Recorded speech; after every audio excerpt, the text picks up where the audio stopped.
Ladies and gentlemen, welcome to RWR Redemption 2020, live from the T-Mobile Arena in beautiful Las Vegas, Nevada, and we're opening this pay-per-view hot, as the tag team titles are up for grabs as we open the pay-per-view, and coming down to the ring is the Unchained Union of Mike Burke and Vlad Alucard. And these guys, with recent success of their team, were granted the number one contenderships for the titles at the beginning of the season, and they'll finally get their shot against the Libbies here tonight.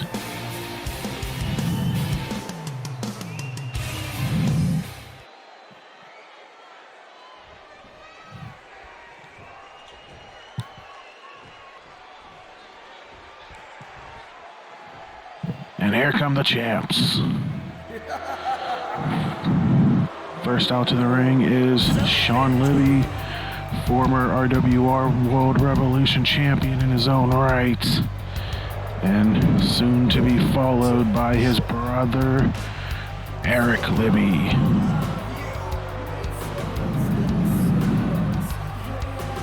With his lantern bong. And of course the champs, not a great month for them. They teamed up with the World Heavyweight Champion Jake Rogers twice, both in losing efforts. But I don't even think either one of them got into the ring on Thursday.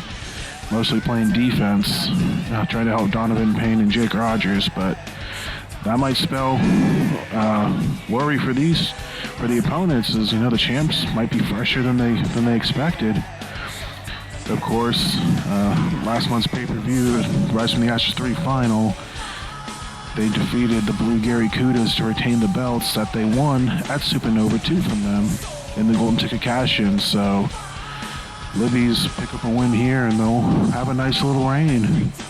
And of course, later tonight, they'll find out their next opponents, as the Inner Circle and Recoil, Damian Longoria and Corden Ganea, will battle it out for number one contendership on the Resurgence side. But first things first here for the champs, as they're about to take on a red-hot Unchained Union team, finally getting their first one-on-one opportunity at the belts. And now, introductions.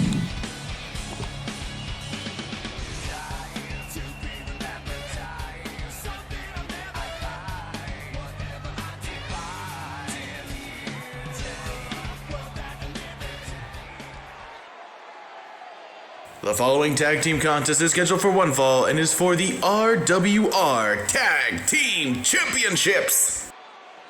Introducing the challengers.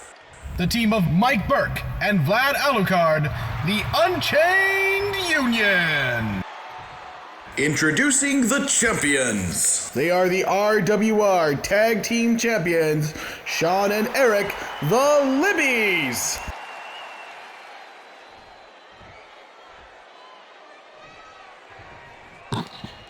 And it's strange that voice is coming out of a small woman like that, but be it as it may, Red Shoes, our official pay-per-view referee of RWR, holds up the two golden titles. And we're not going to tag here, folks. This is going to be Tornado. Here we go. Retaliation, seemingly going away with tag-style matches, going over the Tornado format, and that goes on here at the pay-per-view in their title defense. So very interesting strategy here that both teams would agree upon. I would figure Unchained Union would like the tags instead to try to isolate their opponent, but I'm guessing it's champion's call here, so here we are. And Vlad Alucard and Sean Libby paired up, and Eric Libby and Mike Burke in a huge low blow. Ding! Take a drink right off the bat. First of many. Eric Libby, I don't know what he's doing or looking for, but a huge elbow drop on Mike Burke as Vlad Alucard's thrown out of the ring, and Sean Libby follows suit, and we'll take on the action in the ring here. Eric Libby, otherwise known as Brother Weed, he currently taking it to Mike Burke, who had a good month himself. He was the one huge top rope elbow drop and the cover. 1, 2, no, only 2 count there. Of course, Mike Burke, you may remember from his first encounter with Jake Rogers, got the call to weaken him, and he hit him with multiple pile drivers, severely risking that neck injury that Jake Rogers recovered from. He also got a pinfall victory over the champ too, so a very good month for him. As he reverses the move there. And Vlad off the apron. Oh, what's this? Burke setting Eric up. I don't know what he's looking for here. Avalanche arm drag. French-Canadian style arm drag off the top rope. And here's the cover. Red Shoes grossly out of position. But here we go. 1, 2, and no. Only 2 count of Sean Libby. Probably would have broken it up either way. And now here's the 2-on-1 from the Libbies as Vlad on the outside. But Eric choosing to go outside to take care of Vlad. Oh, another low blow from Mike Burke. Take a drink. Oh, huge ding there on Sean Libby. Not sure Apathy will be a fan of that one as Vlad off the stairs. Burke with a cover, but Eric Libby already in there to break it up. And once again, Vlad down to 2-on-1 and a nice move there from Eric Libby as Sean channeling to the heavens above. But here comes Vlad. The Libby's looking good so far. You know, doing a lot better than I expected, considering the months of these two guys. You know, did Unchained Union show off everything they had and gave the champs a good scouting report. But here they are, standing tall, big spear from Vlad. Mike Burke looking for another low blow. Sean dodges it, but he was thrown to the corner. Now Vlad taking it to Eric Libby and a huge shoulder block from Sean Libby. Now mounting the punches there from both men, Vlad and Sean. Very, very interesting there, and Vlad looking for something here. And no, Eric breaks out of it.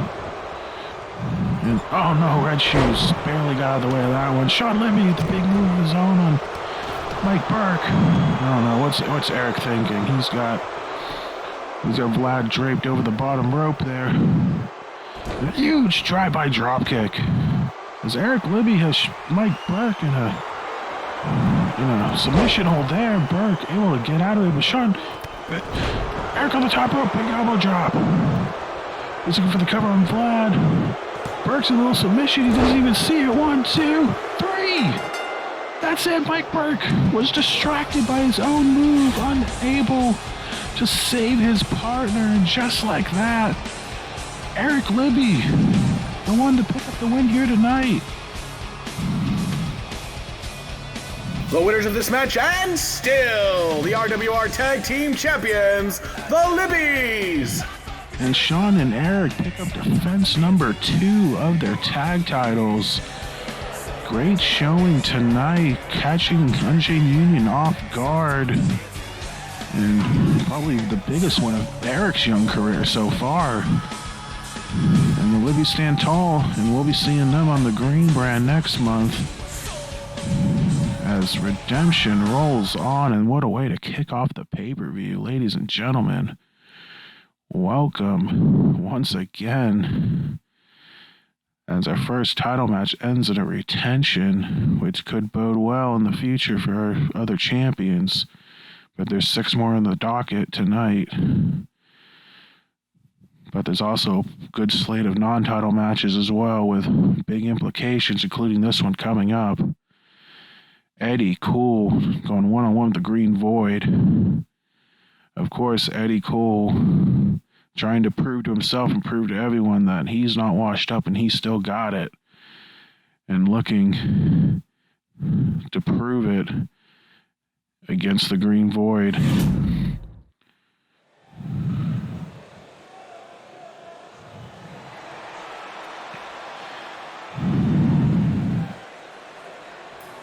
Of course, both these men, both on the losing ends of matches on Thursday on Retaliation. Both were chosen by Adam Shaw and Norns as mystery partners for one another. And you know, Eddie Cool just could not get out of the blocks against Adam Shaw, which seemed to be a recurring theme of this season. And even though Eddie Cool does have a win in a six-man tag. Ladies and gentlemen, this match is scheduled for one fall. From the Eye of the Void, the Green Void. Green Void wearing his pay-per-view greens tonight.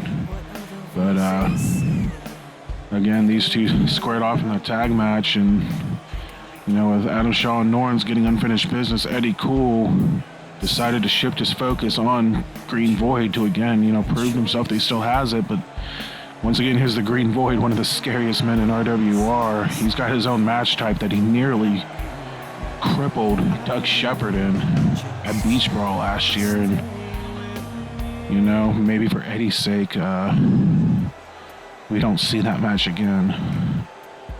But we all know Eddie Cool. He claims he still has a lot left in the tank, so he's ready to prove it here tonight. It's a game, Green Void.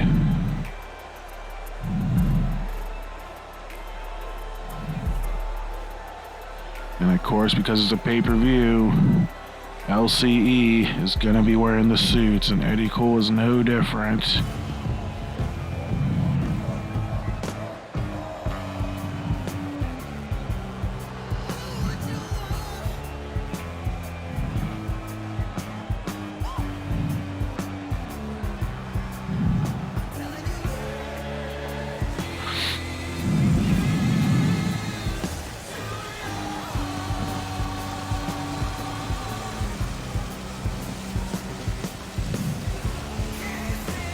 Making his way down to the ring, the leader of Los Cuberables de Espectaculo, from Indianapolis, Indiana, the coolest, Eddie Cool.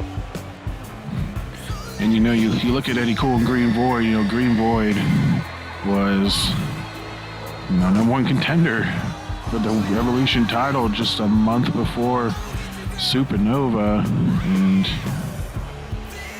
you know, that even though he switched brands, you got to think that he's got good standing in the title pictures. And with Eddie Cool snide, you got to think he's more toward the bottom. So a win here would definitely help improve his stock, and at the same time play spoiler to Green Void's rise to the title as well. So a lot on the line here, other than the pride of Eddie Cool and I don't want to say the bragging of Green Void, because he's not that type, but you know, if he can be the one to put an end to Eddie Cool, then you know, something's gonna hang his mask on. But either way, they got to prove it in the ring, and we're gonna find out next. Green Void, Eddie Cool. Here we go. And the two tie up in the middle of the ring. Eddie Cool in control, but they break the hold, and Green Void with the punches, but Eddie Cool right back to it. And Eddie Cool in a back position, and there's a takedown and a rest hold here. Eddie Cool, of course, he's been around for a while, so he's a more traditional style wrestler. Likes to chain wrestle, likes to get technical when he needs to. And he might need to in a match like this to keep a big man like Green Void grounded, who likes power, who likes big home run shots with his hands and his legs. There you go, going after the arms right there. It's Eddie Cool. But Void, like I said, there's those punches right there. But Eddie Cool fighting back so far, and Eddie Cool eliminates Green Void for the Rumble. You know, crowd, oh, and a big boot from Green Void. I was going to say, the crowd seems to be kind of split here. Both men well liked within RWR, but I think Eddie Cool's got the edge here just with the respect factor alone. But Green Void, the quick cover, only a one count. You know, Green Void looking for some sort of a choke, but Eddie Cool and a big kick, big boot from Green Void as these men just go back and forth so far, and there's the knee drop there from Void, but Eddie Cool right back to it. Eddie Cool trying to quicken the pace and trying to reverse everything Void does. Keep him grounded. That's what he needs to do, especially if he wants to get him in the Jingle Bell lock. But Void having to play some defense here. I don't think he was expecting this early on. I think he was expecting to hit some home runs on Eddie Cool and call it a day. Here's a cover. Got slow to get in position, only one count.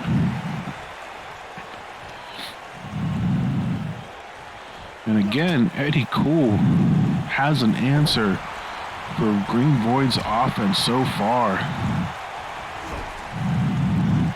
Again, it could be the big match mentality coming out in Eddie Cool. Seems to always come up big when it matters. And what's he looking for here? Setting Green Void up, and there you go. Basement dropkick under the bottom rope. And Eddie Cool, he doesn't know what to do. He's excited here. He wants to attack Void on the outside or wait, but he decides to take him on the outside. And then he throws Void into the ring. All right. Not trying to win by a countout. He wants a clean, decisive victory. That's what he needs. And Eddie Cool working on the legs. There's a nice figure four there. Figure four ankle lock on Green Void. Void not reaching for the ropes, even though he's right there, and he ends up breaking out of it. Anyway, with a huge shot in the face. And oh boy, I think fun and games is over for Green Void. Looking for his first home run, a big pump handle slam. And a few more of those, and Eddie Cool might be in trouble looking for a belly-to-belly, but Eddie Cool with the eye rake to get out of it. And once again, Eddie Cool eliminates Void from the Rumble, throwing him over the rope, and he poses for the fans. They seem to be behind the Cool One here tonight. El Culo Noble. But again, motioning for Green Void to get into the ring. He's not trying to win by count out, and he gets a jawbreaker for his request. You asked for it. I can't say you didn't. Green Void, a huge clothesline from behind there. And now Green Void getting technical here. Got Eddie Cool in a bow and arrow, but Eddie Cool able to wiggle his way out of the large arms of Green Void, one of the disadvantages of size. There's an arm drag. And there's those haymakers again from Green Void. And sets him up. Oh, he just threw him into the ropes. Oh, jeez. Not pretty, but damn well effective. Here's the cover. One. No, only a one count on Eddie Cool still. Not nearly enough yet. And the big man trying to stomp away, but Eddie Cool back to his feet. Oh boy, what's this? He's got him set up. He's got him in the package pile driver. Eddie Cool looking impressive here tonight. And I don't know what he's waiting for. He needs to pounce now. Oh no, what's this? He's trying to set him up for something. And I don't know what he's looking for. Green Void able to scout it. I think Eddie Cool's a little too far away from him. Think what he's doing. Oh no. Oh, pile driver. Pile driver from Eddie Cool and Green Void. Unbelievable. I wouldn't expect that at Eddie Cool. And Eddie in full control here. Throwing the ropes. There's the flip. Over the 7-footer. A huge clothesline. Eddie Cool can feel it. Picks up Void. Oh no, he's setting him up again. Got the arms. Another package pile driver. Second package pile driver, third overall of the match. Here's the cover. 1, 2. He got it. Eddie Cool wins. Eddie Cool wins his first singles match of season 3. And don't call it a comeback, because the winner of the match, Eddie Cool. Don't you dare call it a comeback, and don't you dare say that Eddie Cool does not have it, because he still does. And he's still here. And with an impressive victory over the Green Void, the game plan worked here tonight.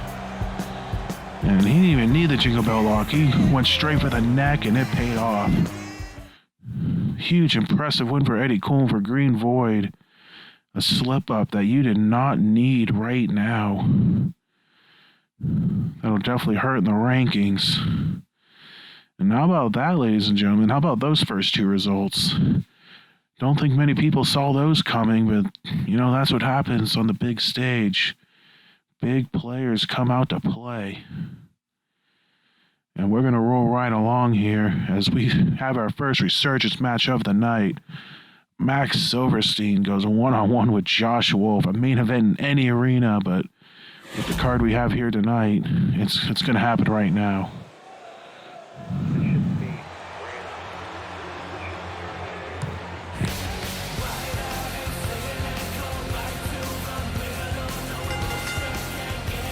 Ladies and gentlemen, this match is scheduled for one fall.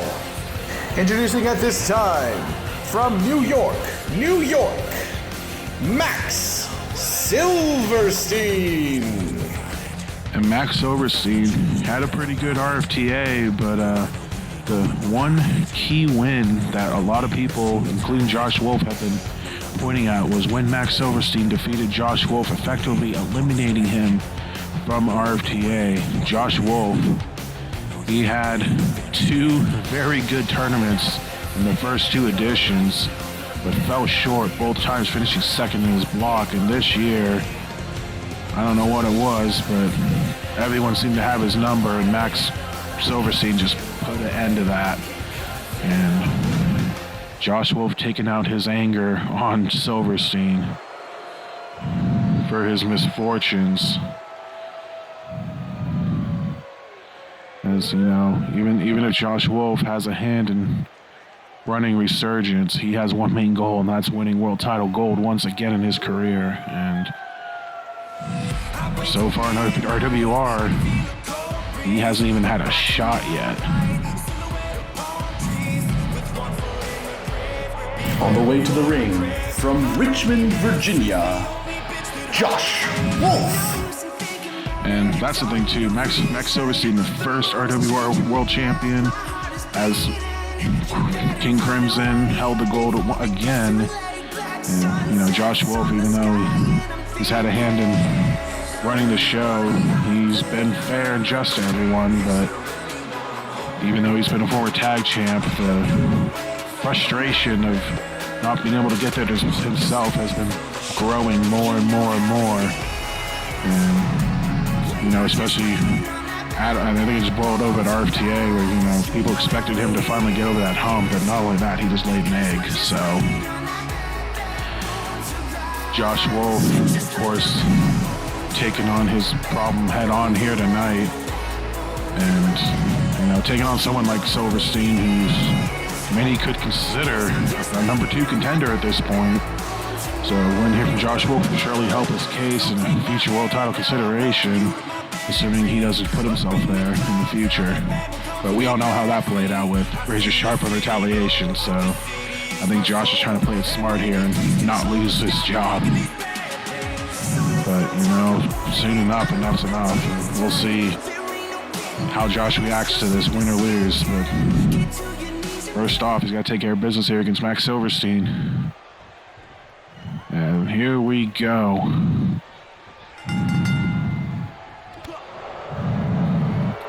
And Silverstein opening up with a kick, and Josh pays back, misses his shoulder tackle, and now Max Crimson taking early control of the matchup. And again, Crimson, year 2, if you could call it that, of his redemption tour, after shedding the Max Crimson, King Crimson, the red moniker, and the red color itself from his look. And, he's won a lot of fans back. He had a good run in the Phoenix Cup. He's been making amends where he could, especially getting a fresh start in Resurgence, which ended up being a blessing in disguise. After Razor Sharp unceremoniously traded him, after finally defeating his former friend last season. And Josh Wolf, the big neck breaker there. And I think the big thing that stuck out with Max is his interactions with Cole Rayner, which is why they've been so intertwined this month. Josh Wolf with the shoulder tackle. You know, it was Crimson who, you know, he had former relations with the Court of Darkness while in the red, but he saw Cole Rayner and who he truly was inside and the hero that he could become for RWR, and helped him get out of the clutches of Mr. Troop and the former Court of Darkness, who of course all eventually turned on Troop anyway, but he helped Cole find his true self, and that's why Cole's where he's at now. And I think a lot of people respect Max for that and making the right decision and helping someone in need. But right now, someone who needs Josh Wolf is he's in a crab from Max Silverstein, but is able to hit the ropes. And of course with Josh Wolf, even though Chris Jones is on the same brand, his former tag partner, Jones visited the United States title, and he's all alone. It's just him and Lily now. You know, Chris and Davey are doing their own thing, and the rest of the foundation's on retaliation. There's a big Shining Wizard from Max Crimson, double damage because it's outside of the ring. And he's got to get him back in the ring, and it could be it. But he bounces him off the apron instead, the hardest part of the ring. He continues to work on Josh, racking up those double damage points. And I think with Josh Wolf, it's finally learning to work on his own again. I mean, you saw last Thursday on Resurge's big back body drop. You know, Josh Wolf, he called himself the Lone Wolf, but it's been a few years since he's really been able to be a Lone Wolf, always having people on his side behind his back. And I think we saw that this month where he took out Cole Rayner to try to A, help Matt Matthews, and B, as revenge from Cole beating him in the tag match. Just cover only a 1 count. And Josh Wolf gets repaid by Matt Matthews leaving him out high and dry on Thursday.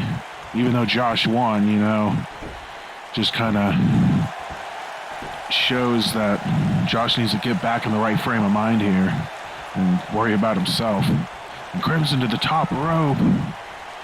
He's someone that's had no problem being by himself in a huge drop kick. From Max Silverstein, and there's the cover. 1, 2, gets a 2 count out of that one. As it's been all Max so far. But Josh Wolf fighting back. We all know Josh Wolf, you know, one shovel can end any match, and big neck breaker on his knee. Doesn't matter how much damage Josh gets, he hits you with the shovel. That could be it, and here he goes. Clothesline into a big fuckbuster there. It could be something coming sooner rather than later. Sets him up into Heartache. Knees on the back. And Josh Wolf is feeling it. Crowd still not completely behind Josh here tonight, but here's the cover off the end of Heartache. 1. No, only a 1 count. Long 1 count, but a 1 count nonetheless. But if you're Josh Wolf, you know what you need to do, so I don't know why you're stalling and waiting. Big Northern Light suplex from Max Silverstein. And, oh boy, kick to the knee. It's only followed up by one thing. Big Shining Wizard. Shining Wizard from Max Silverstein. Josh Wolf in the center of the ring, but Silverstein not going for the cover. Interestingly enough, and Josh repays him with an eye rake, but Silverstein back in control. And sets him up Silver Spiral. Silver Spiral on the wing of the RWR Phoenix logo. Here's the cover. 1, 2, oh, only a 2 count. Josh's resiliency comes into play again. Silverstein giving Josh everything he has so far. There's a spinning back kick. Off the ropes into a drop kick. And another drop kick. And a big neck breaker there. And again, for some reason, another drop kick from Silverstein. And again, you go back to a few minutes ago, and Josh Wolf in control, not hitting the shovel. Don't know why. It may have be costing him, but he's got Silverstein in the beads of Steve, but I think Silverstein's boot clipped the rope, and that was enough for Red Shoes to issue a break. And Silverstein, Silver Spiral again. Silver Spiral on the other wing this time. He drags Josh out of the ropes. Here's the cover. 1, 2, 3. That does it. Max Silverstein picks up the win here in Vegas. Ladies and gentlemen, the winner of this match is Max Silverstein. And again, I question Josh Wolf not going for the shovel when he had the chance, and it seemed to have cost him. Max Silverstein hits him with the Silver Spiral, not once but twice, and he's able to put Wolf away here tonight. And Silverstein's run continues as Wolf, again, on the short end of the stick here. And his quest for world title gold is going to have to wait a little longer. But Max Silverstein's quest could be coming to a head soon. And now coming up next, we have another match from the Resurgence side of things. And we are going to find out the Libby's new #1 contender for the RWR World Tag Team Championships. We have the Inner Circle in one corner. We have Kimiko Gun in the other corner. Here we go.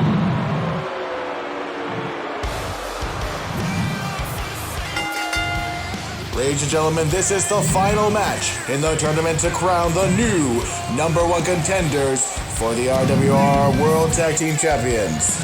From Los Angeles, California, representing the Inner Circle, Steven Wright.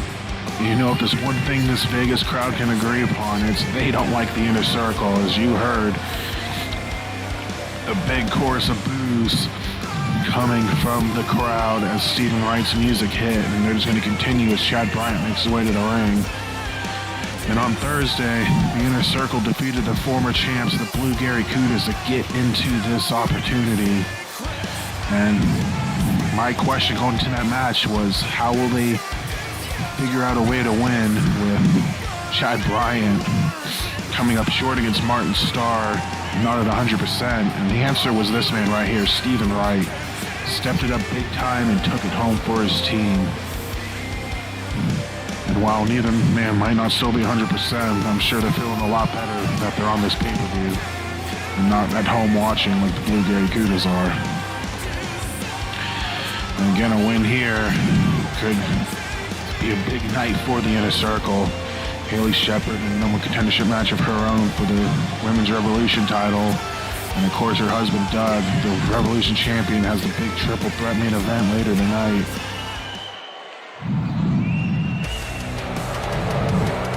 Yep, like I said, there's the booze for the other half of the Inner Circle, Chad Bryant, the world's most dangerous wrestler. From Hell, Michigan, representing the Inner Circle, this is the world's most dangerous wrestler, Chad Bryant.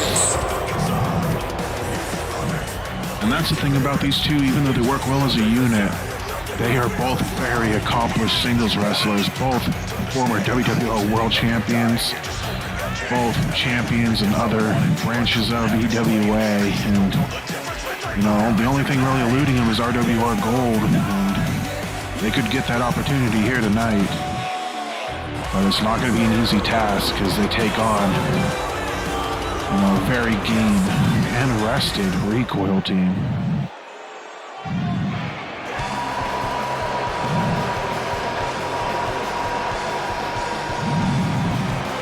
On the way to the ring, from Anaheim, California, representing Kimiko Gun, the Shoot Wrestling Cyborg, Damian Longoria.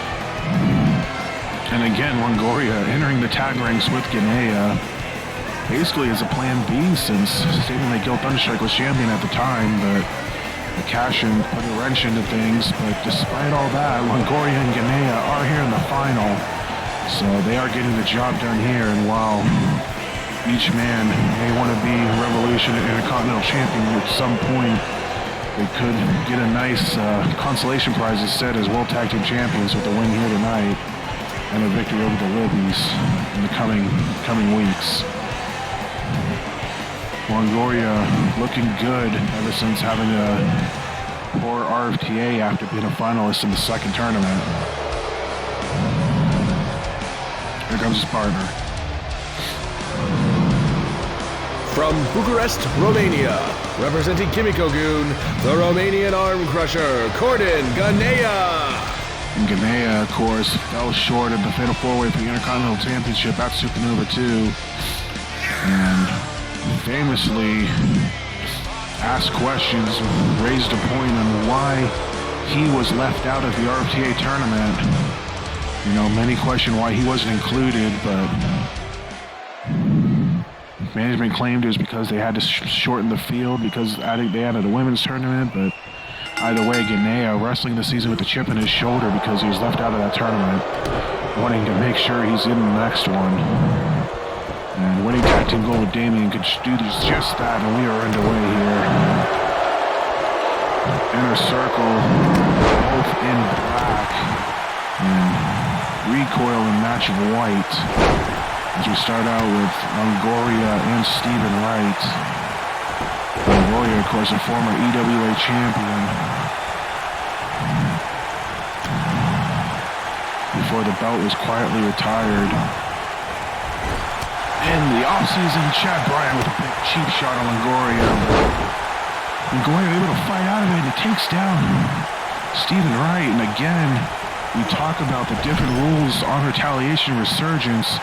The tag match from Retaliation was tornado style, but here we are in Resurgence in a normal tag team format. So again, just two different styles from two different brands moving forward, giving each show their own unique identity.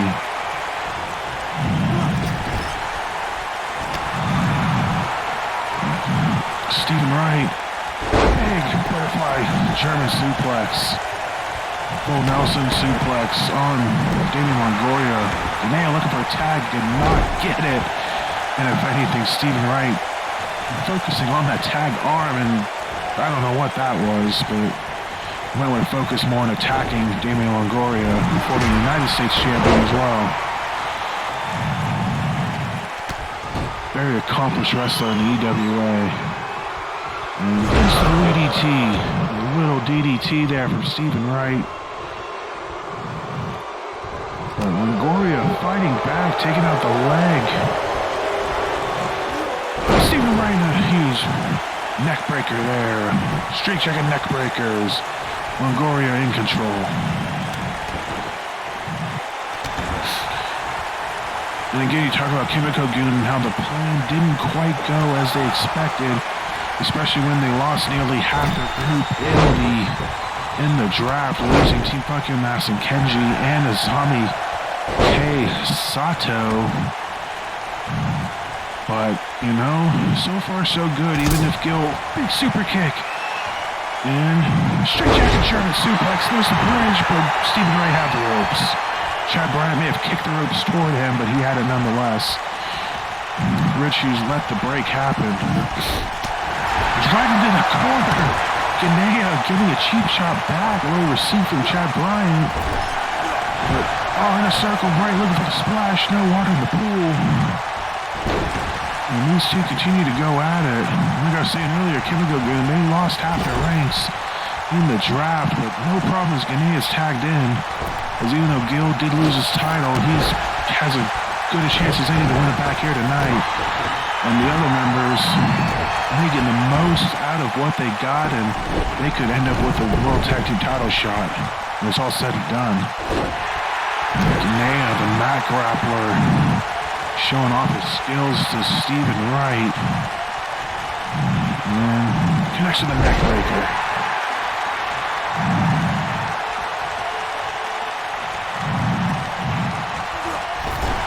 Whips right back into the corner, and no water in the pool for him to get to the splash.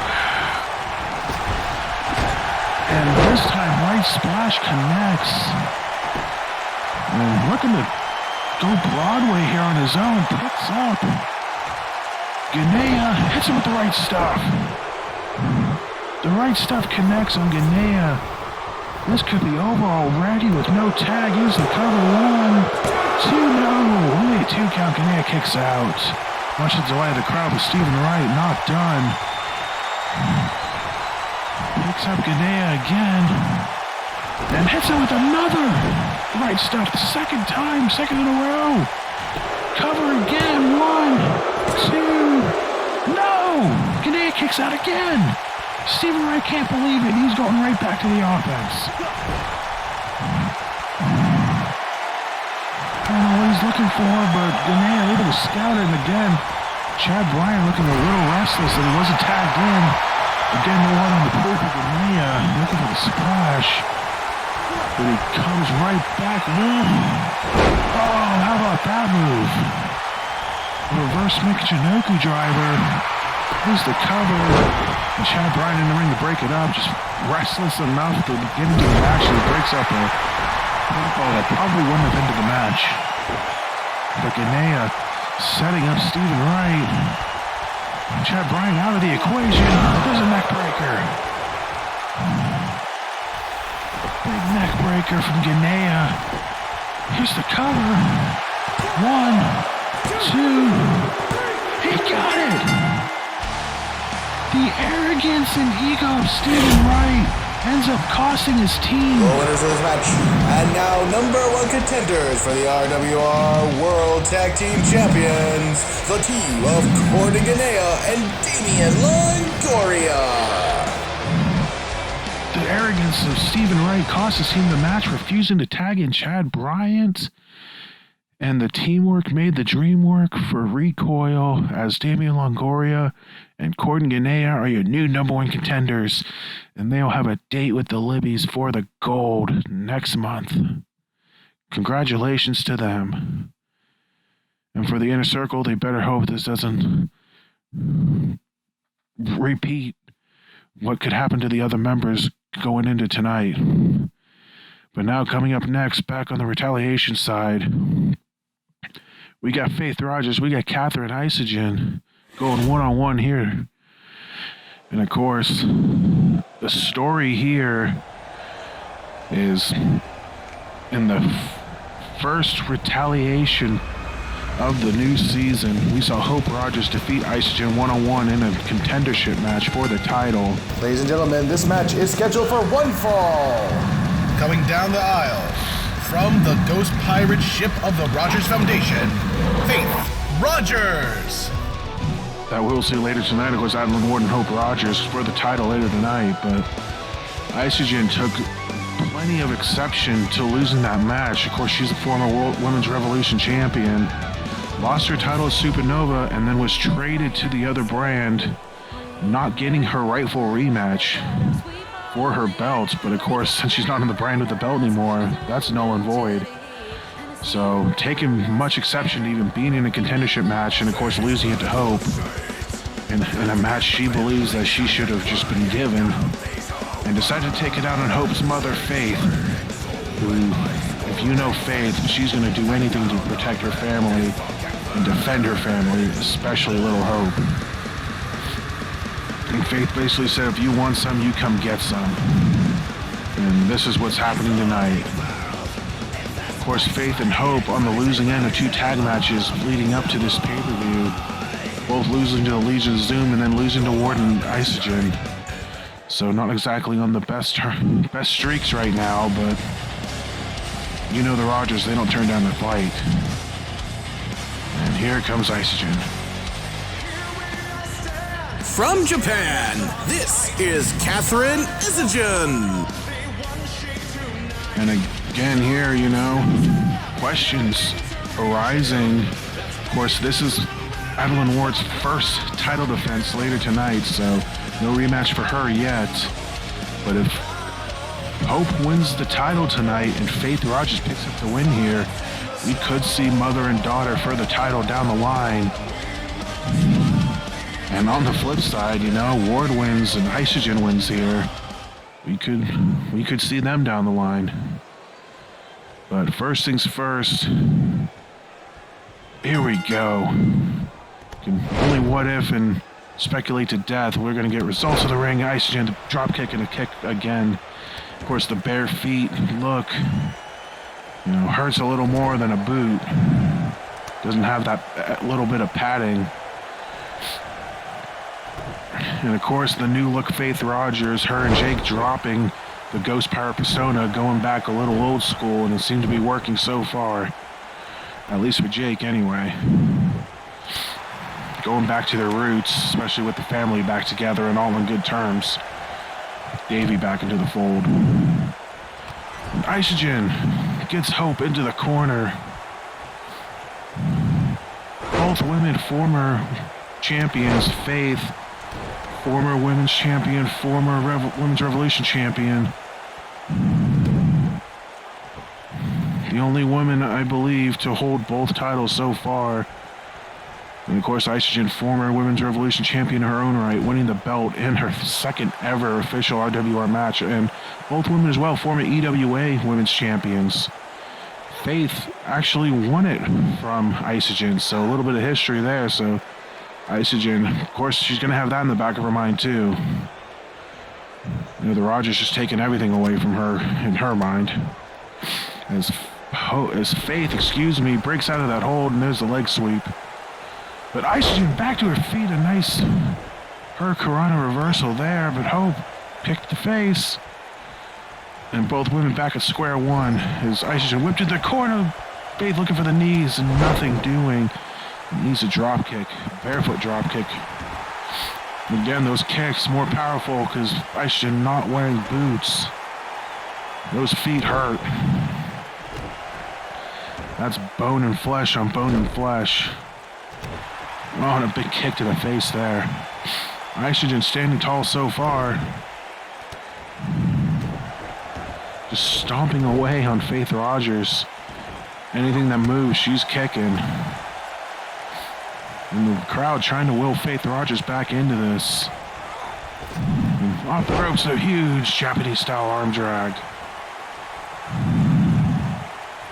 And Isogen kicks her right in the boobs. That sucks.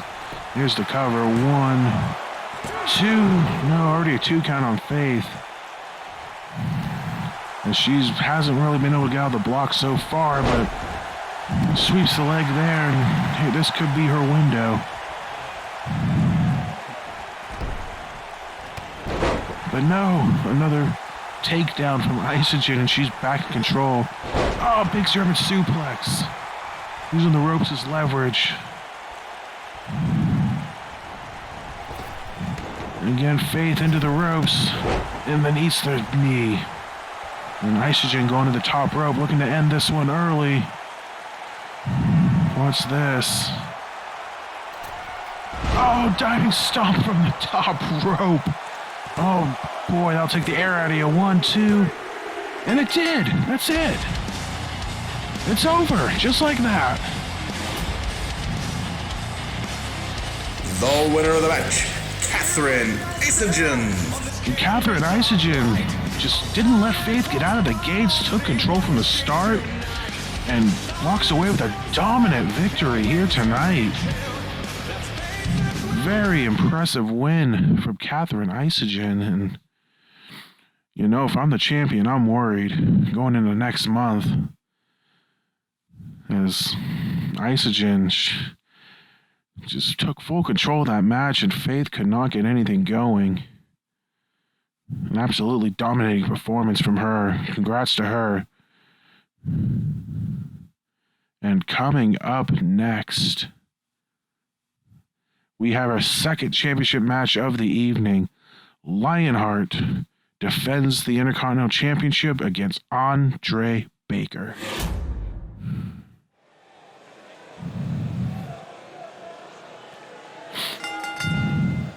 Ladies and gentlemen, this matchup is scheduled for one fall, and it is for the RWR Intercontinental Championship.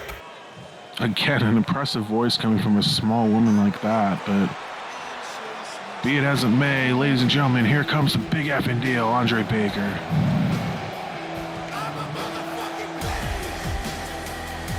He's a former RWR television champion, and he came up short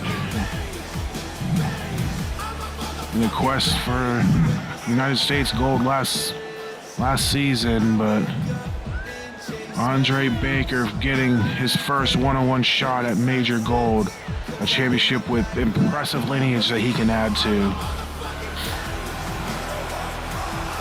Write his name in the history books here tonight. It could be Andre Baker. Can hold the title that his former Fistful Fighting System mentor DJ Kraft once held, which I'm sure is definitely looming in his mind here tonight. But standing in his way is the Intercontinental Champion.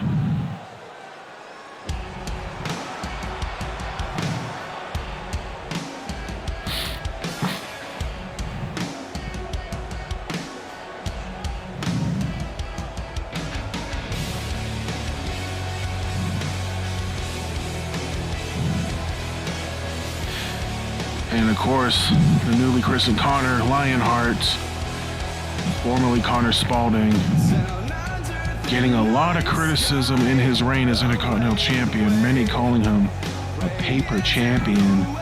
Of course, he picked up the big win at Supernova 2, defeating, according to Ganea Buzz, and the former dominant champion Travis Sanders, who we all thought could match DJ Kraft's reign record, but just fell short to the hands of this man. But then Lionheart comes out as Intercontinental Champion and absolutely lays an egg in RFTA, only winning one match.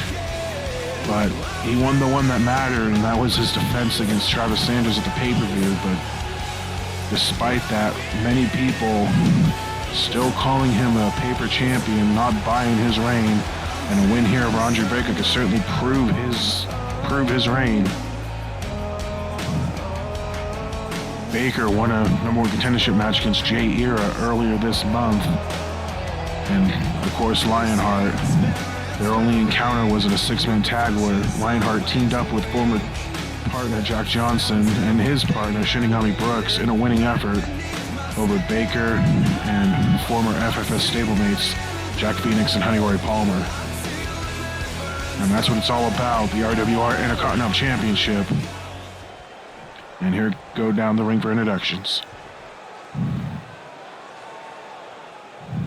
Introducing first, the challenger. He is the big effing deal, Andre Baker.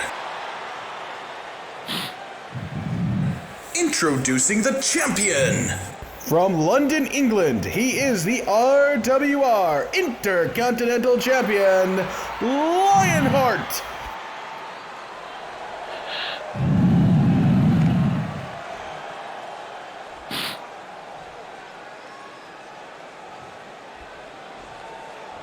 As Lionheart hands the belt over the red shoes, and that is the prize both these men will be fighting for. A chance to etch their name in the history books of one of the most unique and prestigious championships in all of wrestling. It may be just considered an Intercontinental Championship, but it's got a lot of history behind it. And we are underway. Both men wearing yellow tonight. Baker in a little bit of a brighter yellow. And he starts out with a stalling suplex, trying to get all the blood rush to Lionheart's head early. And look at that big stalling suplex, catching Lionheart off guard and possibly giving him a headache in the process. Good start for Baker, and there's a nice modified belly-to-belly suplex.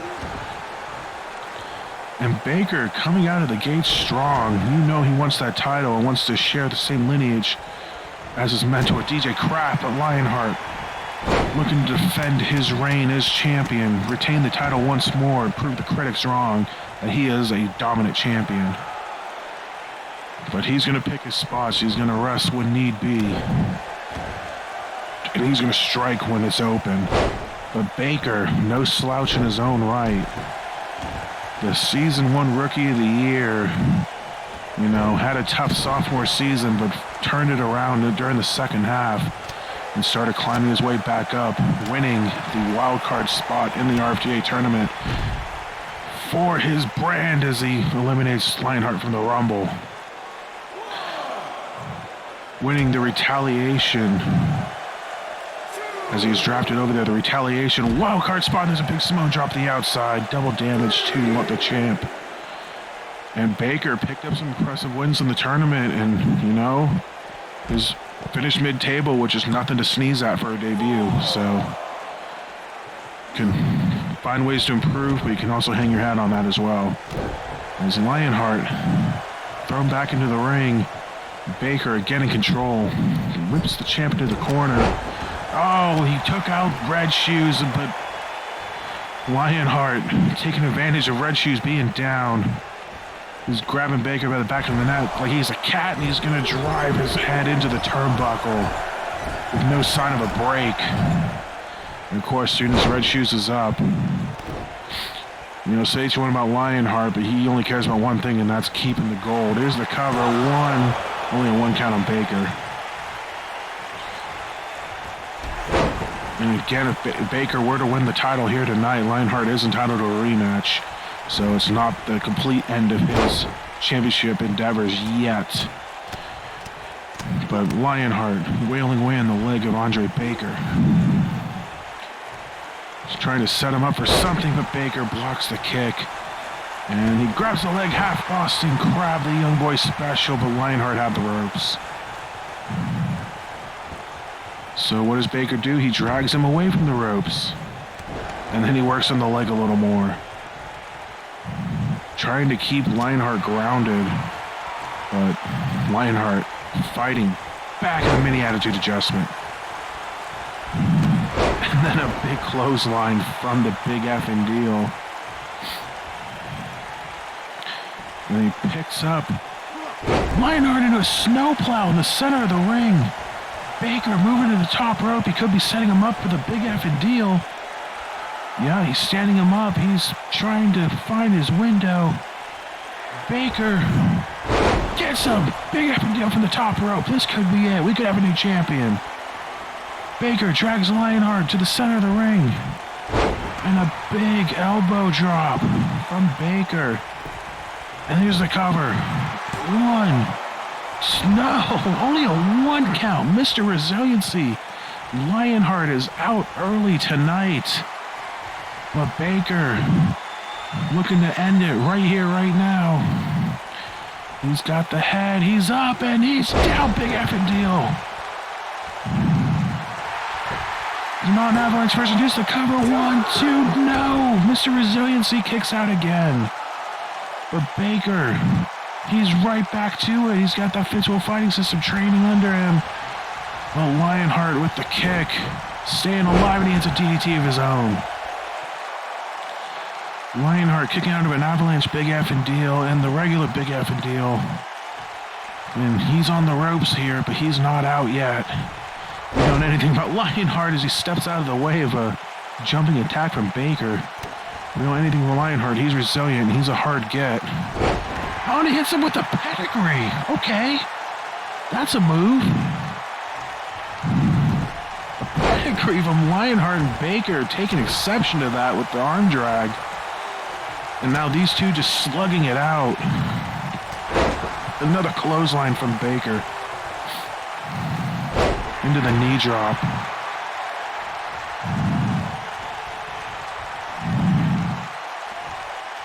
And Baker, he's got Lionheart up a reverse big effing deal.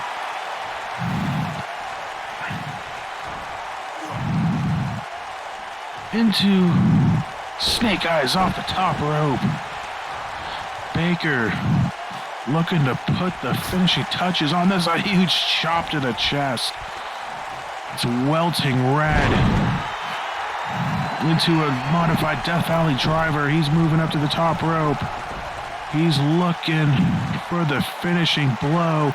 A Fret's rope. No! Lionheart able to stay on his feet. And blocks whatever Baker was looking for. Looked like a flying nothing, but who knows? And Lionheart, that could be the window he needs to retain the gold. He sets up Baker into another modified pedigree. And once again, Baker taking exception to the pedigree. Oh, Lionheart, I think he cheap-shotted Baker, and there's the ground and pound on the challengers. Baker rolls the outside to recoup.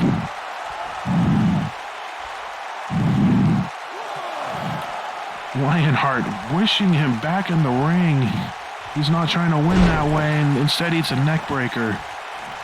And Baker back up to Brett's rope. He's looking for something again. And he gets up with the diving DDT. Hits it this time. There's the cover. 1, 2, 3. That's it. We have a new champion. Andre Baker is the new Intercontinental Champion. The winner of the match, a new RWR Intercontinental Champion, Andre Baker. The boyhood dream has come true for the former Fitzwell Fighting System young boy. Andre Baker has won Intercontinental Championship gold here in RWR and adds his name to the list of greats that have held that title. Well done, kid. You deserve it. Tonight is your night. And there's going to be a big party in the Strip tonight. Andre Baker, your new Intercontinental Champion.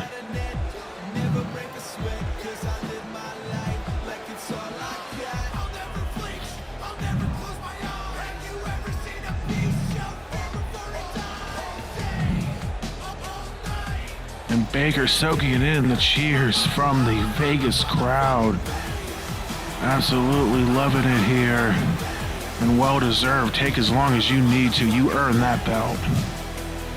And of course, Lionheart laying in the outside. Maybe the calls of paper champion were true, but he'll get his chance next month to regain the title in his rematch. But for tonight, it is Andre Baker's night. Congratulations to you. But we have to move right along, and we're back on the Resurgence side of the card. It's coming up next. We will find the next challenger for the Women's Revolution Championship. It was supposed to be Paige and Ellie. That was supposed to be decided 2 weeks ago, but interference from Haley Shepard and Karu Hime threw that match out the window, and it set up this fatal four-way. I believe it is elimination style, so no one fall like in the fatal five-ways we saw last week, but elimination style match, winner gets a future title shot.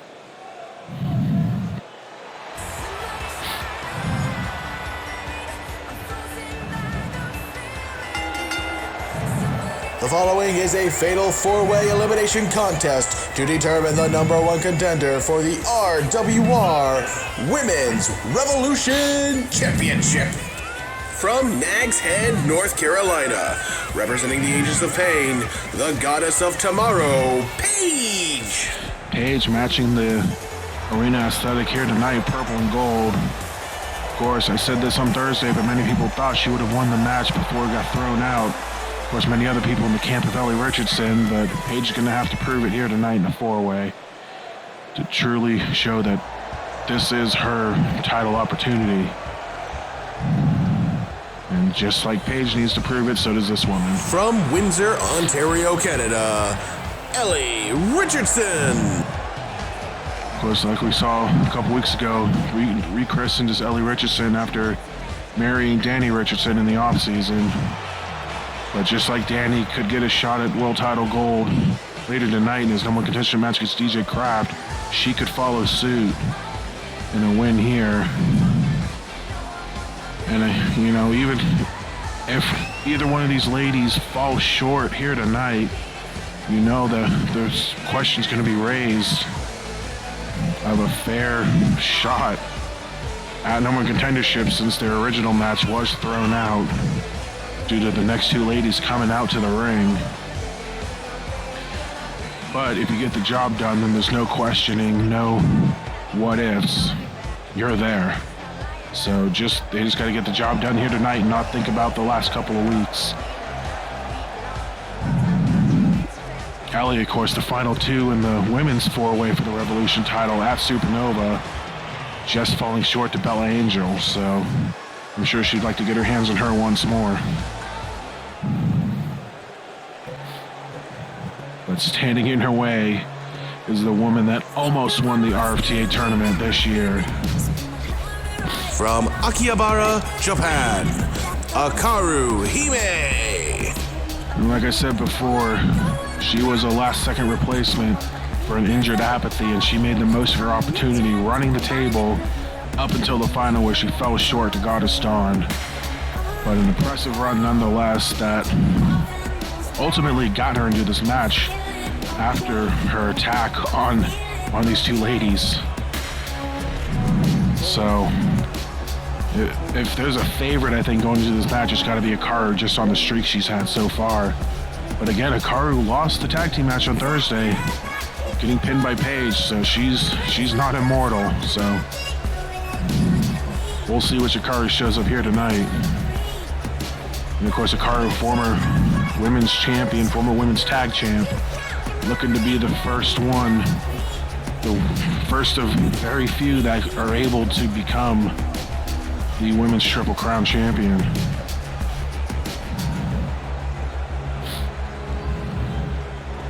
And to see her possibly do it for a former partner, Kimiko Matsui, would be a shock to many people. And again, the inner circle, the boost of the inner circle rained down in the arena. Representing the inner circle, Haley Shepard. And of course, Haley Shepard's past last season is well documented, trying to lure Hope into the group only to completely backstab her and betray her. But it was Hope that ended up coming out on top in the end, using her Phoenix Cup win to dispose of Haley once and for all. And now getting a fresh start of resurgence, the Phoenix Cup finalist. Finally getting her first real shot at singles gold here in this contendership match. Like I said, the tag team may have fallen short, but Haley and her husband, they could be running the show if their cards are played right here in Vegas. Fatal 4 elimination action: Paige, Ellie Richardson, Hikaru Hime, and Haley Shepard. Here we go. Hikaru with a slide tackle on Paige as Ellie and Haley going after each other. Haley with the big face buster there. And Paige has Hikaru into the corner. And there are your matchups early on here tonight. Hikaru and Paige chain wrestling while Ellie and Haley are slugging it out.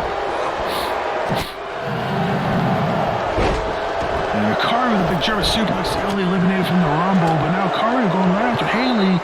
So every woman for herself, so any sort of partnership they may have had over the past 2 weeks is now thrown out the window for all 4 women.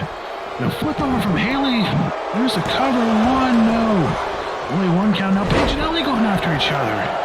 Their short alliance has already been broken. Now Hikaru thrown over the top rope, eliminated from the Rumble. And Paige big German suplex on Haley as Ellie goes after Hikaru. We have traded dance partners already. And now Haley picks up Paige, but no avail. And a big hurricanrana from Paige, the daughter of Goddess Dawn. And what a match that could be. Paige could be facing her mom for the title. If Paige were to win here and Dawn beats Bella for the title later tonight, that would be an interesting development to see how that pans out. The 2 Ages of Pain's members could be going at it, but for now, Dawn wrenching the arm of Haley and Hikaru off the post. Paige covering Haley only a 1 count. And again, we'll talk more about storylines. Ellie and Danny both in contendership matches tonight. They could both be getting title opportunities next month. And then Hikaru, the wife of Chris Jones. Paige, the only one in the ring not married to an active competitor. She is related, so all 4 related to active competitors. A fun fact there, but Hikaru could be holding gold with her husband Chris Jones, just like they were in Retaliation for a very short time. As Big leg wrench there from Paige. And Ellie the neck breaker on Hikaru on the outside. Of course, double damage there. But Paige just slow and methodical in her takedown of Haley Shepard. Interesting strategy there. Ellie just taking advantage of the outside on Hikaru. She picks up this small Japanese woman and she just yeets her into the apron, the hardest part of the ring. As Paige sets up Haley. There's a bridging fisherman suplex. One, no. As Ellie thrown into the LED post not once but twice. Wild action in between these four women so far. Oh, super kick from Paige. But Haley rolls out of the ring, avoiding danger for now. And Hikaru's thrown into the ring, and Paige just going to focus on Hikaru now. There's a bow and arrow, oh my god! Bow and arrow, and then Ellie with the elbow drop on top of Hikaru. Good lord. That's a double team remember her Karana from Ellie on Haley, and Haley rolls right back out. No bueno, says Haley Shepard. She's gonna let these three women go at it for a while. And Ellie grabs Paige, trying to get her in the corner, but Hikaru's in the way. And Paige able to fight out. And now Hikaru picks up Paige. Hits the suplex. She keeps hold. And hits the back suplex. It's a nice chain there as Ellie was punching Paige in the process. And Haley Shepard back into the ring. She's got Hikaru up and oh, big drop there, dropping Hikaru on her knees. This Paige is getting stomped on by Ellie. Hikaru eliminated from the Rumble once again. Ellie, quick cover on Paige. One. Only a one count there. Haley clotheslining Hikaru on the outside. Hikaru's taking the most outside damage so far here tonight. And inside the ring, Paige and Ellie going at it.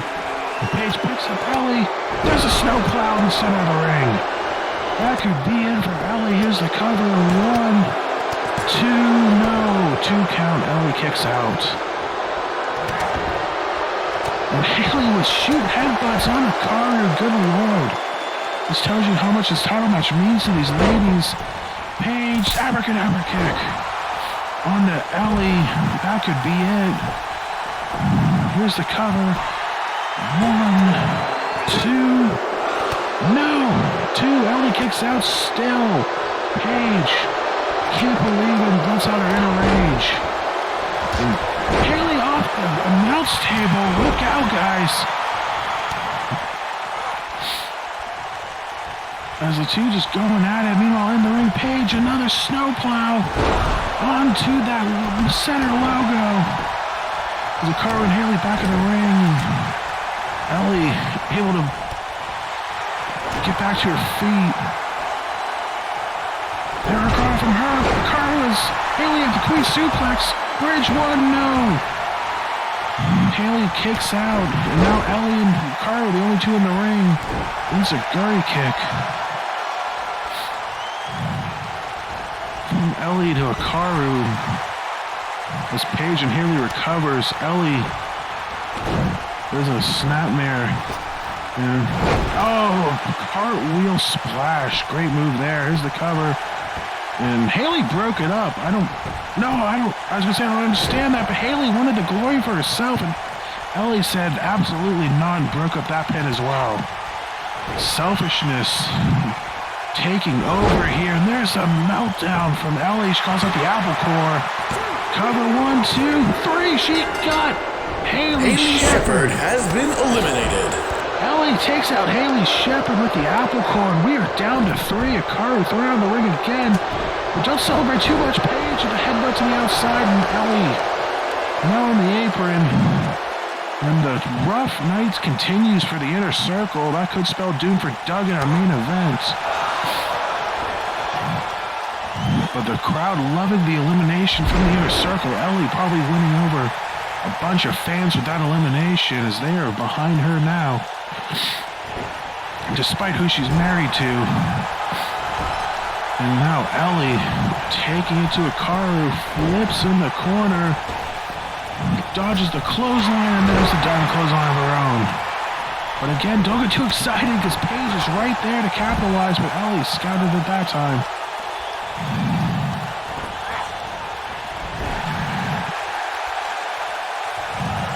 Now Ellie working on Paige in the corner, just like at Supernova. They are in the final three, as of course Ice Champs first eliminated in the Supernova match. Here's the cover. 1, 2, no. 2 count there. And it was Ellie that eliminated Paige, I believe, from the match as well, so it could be deja vu all over again. There's the punch. And Ellie, the apple core. On to Paige. The cover could be deja vu all over again. 1, 2. It is. Paige has been eliminated. Ellie with both eliminations so far. This could be her night. Eliminating Haley Shepard, eliminating Paige, and now she's in the final 2 with Hikaru. Can she overcome Supernova 2 and get the job done here tonight? But she'll have to get past Hikaru, who's on the streak of her life. She kicks Ellie up the ramp. And anybody, including a small Japanese crazy lady, can do a Russian leg sweep. And there's the armbar outside the ring. She can't lose, but she can damn well do some damage out there. Hikaru wrenching, but Ellie, now the powerhouse of the match, gets out of it. And there's Paige making the walk of shame to the ring. Giving a nice tap to Ellie, saying, good job, you got me. Good luck, you take it home. Ellie looking to take it home, but Hikaru with the arm drag. Paige, of course, very respectful in defeat. She learned that from Dawn. There's a wrench and another armbar onto Ellie. Hikaru, of course, learning all these arm moves from retirement Kimiko Goon, teaming up with Kimiko Matsui. And it has helped her ever since the team split. Now Hikaru, oh boy, she's got her up on her shoulders. Queen suplex with the bridge. Elude upskirt. Here's the cover. 1, 2, no. Only a 2 count. Almost got TOS there, but that's okay. They're not on the show tonight. And Ellie, basement dropkick. Trying to overcome the hump, break through the glass ceiling. And get all 3 eliminations in this match. Stomping away at Hikaru. All she needs is an apple core and she can get it done. Hikaru hangs on Brett's rope and she's thrown off. Hikaru getting dragged to the center of the ring. Here's the cover. 1, 2, no, only a 2 count. Kick to the back, kick to the front, kick to the arm. Again, the crowd's solidly behind Ellie now. She's winning over a lot of fans, but Hikaru gets the armbar in. She's trying to lock it in. Wrenching, and she got it. It's locked. No, I thought it was locked in, but Ellie able to fight out of it. Staying alive in this match. And there's a snapmare, and she's squishing her head with her thighs. Hikaru able to slip out. Oh, I don't know what she's looking for there, but Ellie scouted in basement dropkick, gets blocked. Oh, and a kick to the head. Not pretty, but it's effective. Now Hikaru in the corner, trying to set her up. Ellie falling to her knee. We saw this on Thursday. Measures her buzzsaw kick. The buzzsaw kick from Hikaru, that could be it.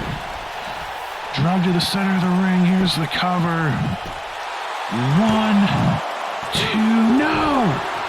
Ellie kicks out to a huge pop from the Vegas crowd. Ellie remains alive. But her resiliency can only get so far. She needs to mount some offense and gets big suplex from Hikaru. There's the bridge. 1, 2, and 3. Ellie kicks out, but the ref counted 3, and that is it. The winner of the match, and now #1 contender for the RWR Women's Revolution Champion, Hikaru Hime. Some controversy to end this match, as it looks like Ellie may have kicked out before the 3 count. That's what she's pleading to Red Shoes, but Red Shoes says she got 3. And as it stands right now, Hikaru Hime is your number 1 contender. But we'll get a call to the replay station at the board of directors later on tonight and see if the call stands.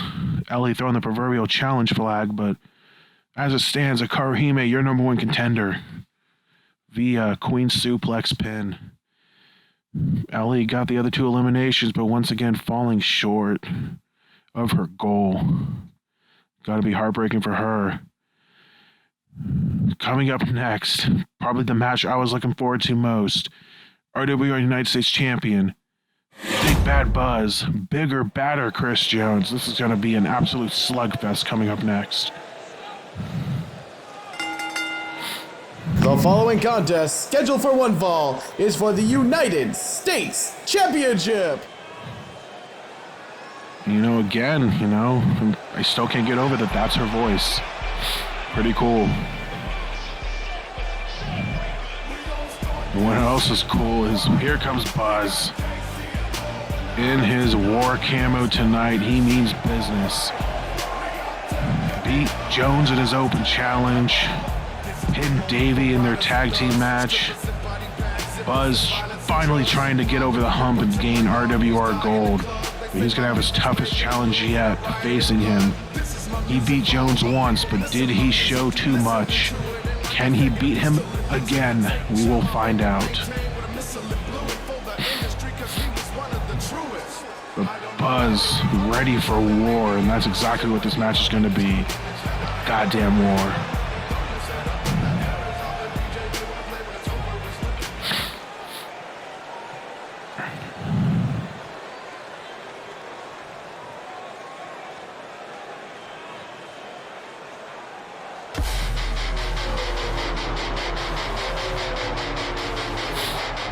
You hear the boos from the crowd. Many fans behind Buzz tonight. They want to see him take the gold finally. But if anyone's going to stop him, it's going to be this man. The man who calls himself the final boss. The longest reigning United States champion in history. 200 plus days. Up to, I believe, 6 title defenses now. So halfway home to Crafts rule, as we're going to call it. 12 defenses get you a title opportunity, a world title opportunity. Chris Jones, the United States champion.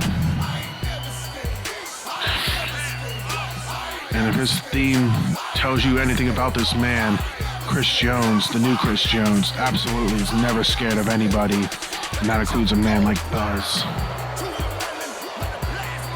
But again, Jones looking like the road team here tonight. So we'll see if that affects his game plan at all.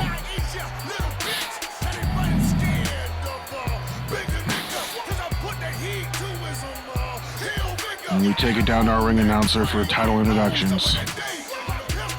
And that's what it's all about.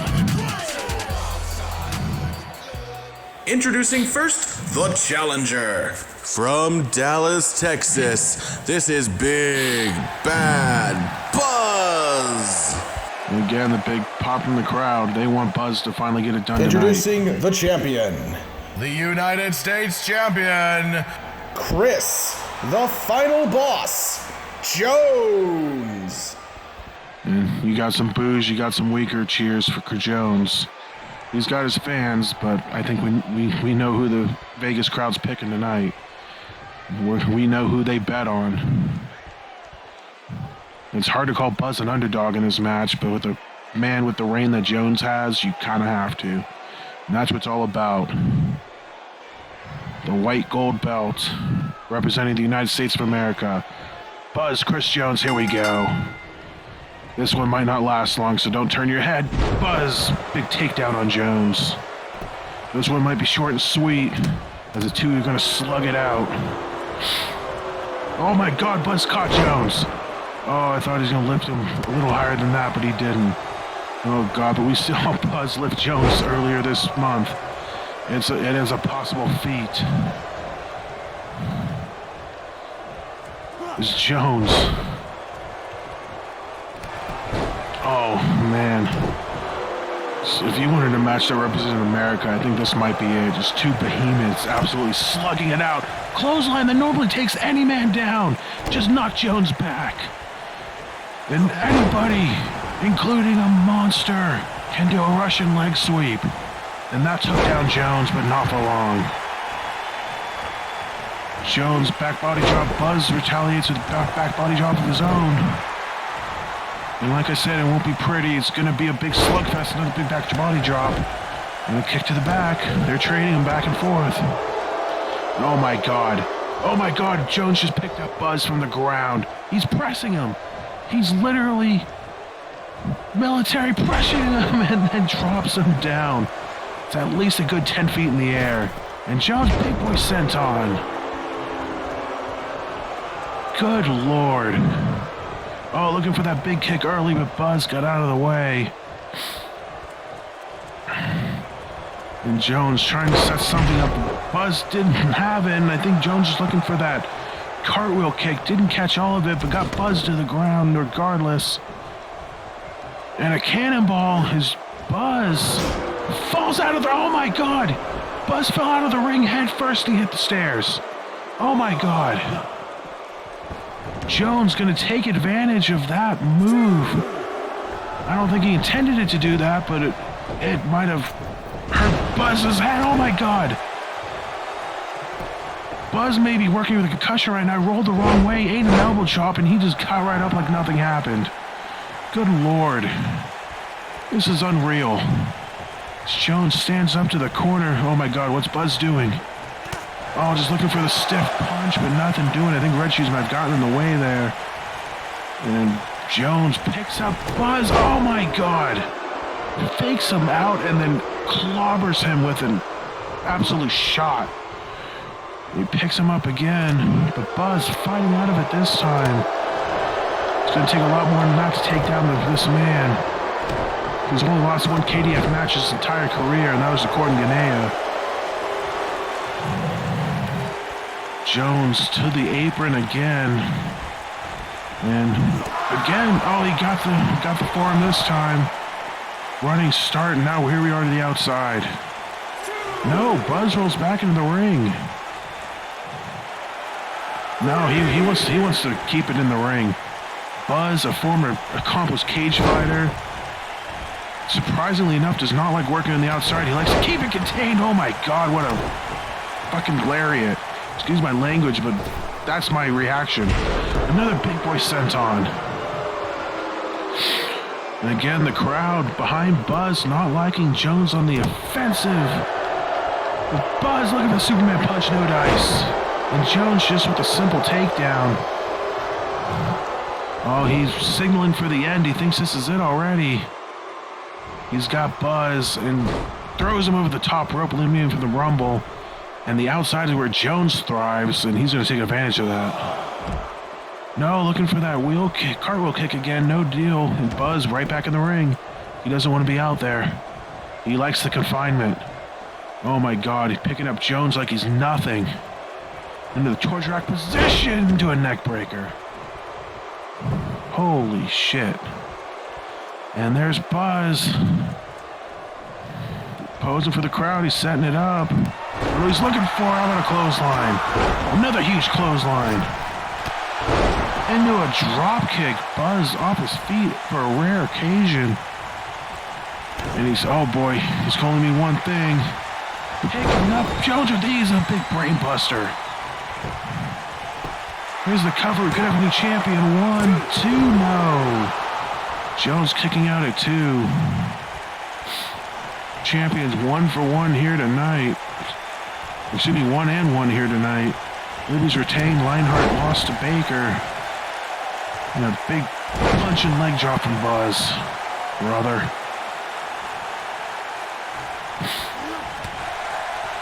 Oh, and again, Buzz.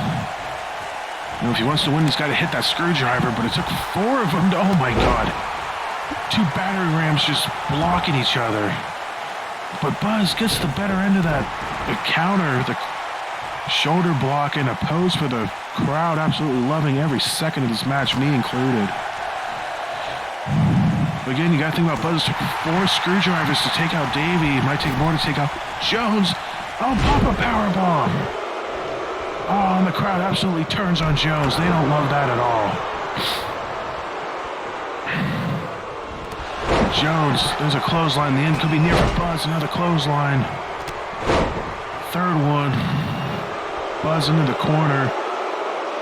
Oh, they're not happy with that. But oh boy, it's going to be one thing. Buzz off the ropes, Jones off the ropes. Pounce! Big pounce. That could be it. But Jones doesn't think so. He's continuing the attack. He knows what Buzz is made out of.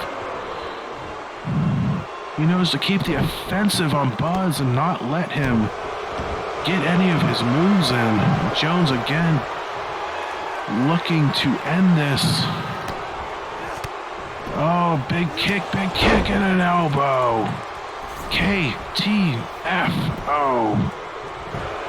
Here's the cover. 1, 2, and 3. And Buzz was KTFO'd, and Chris Jones retains again.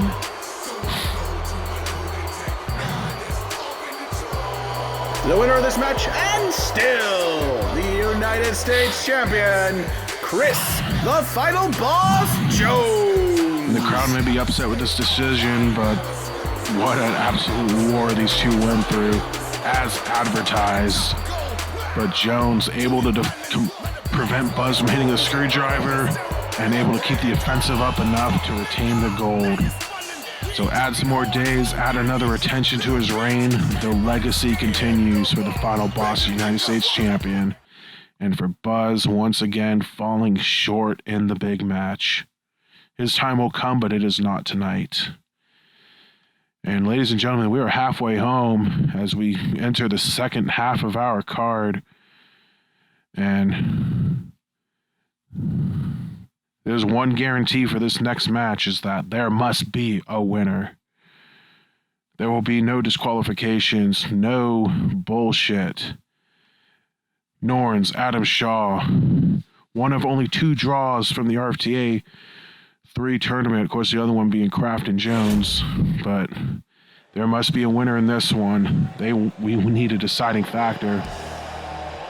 And here comes the Viking Warrior.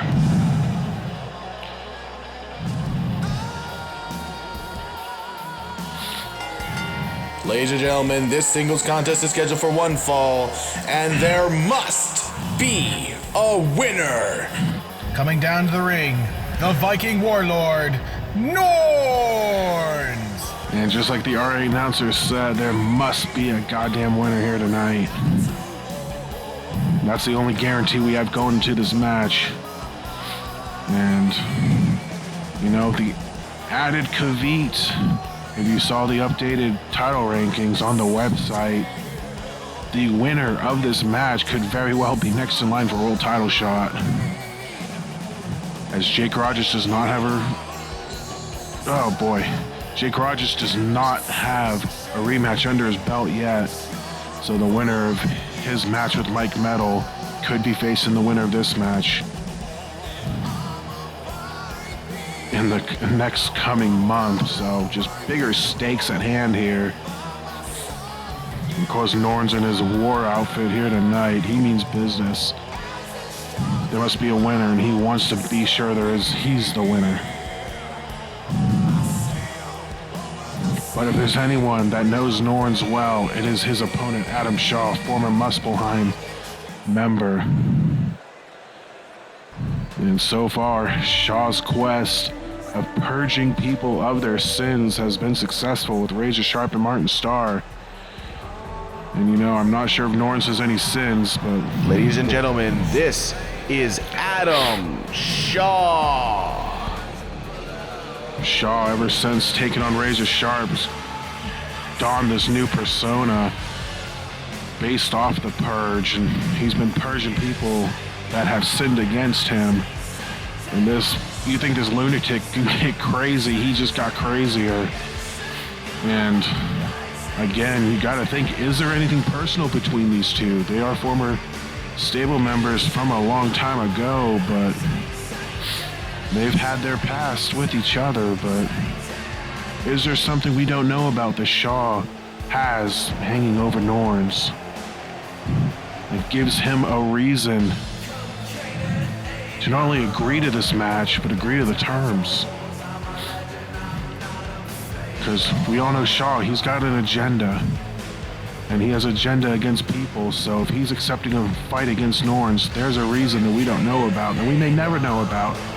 It could be completely personal. But it's something motivating Shaw enough to go into this match. Shaw, of course, donning the orange glow tonight as compared to his normal blue glow. It's a little different here.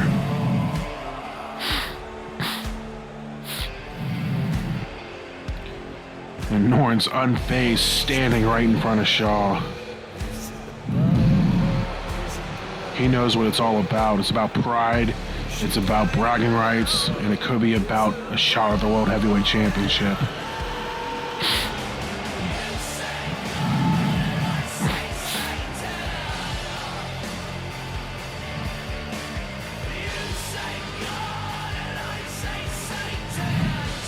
And the enigma that is Adam Shaw taking on the absolute monster of a man in Norns coming up next.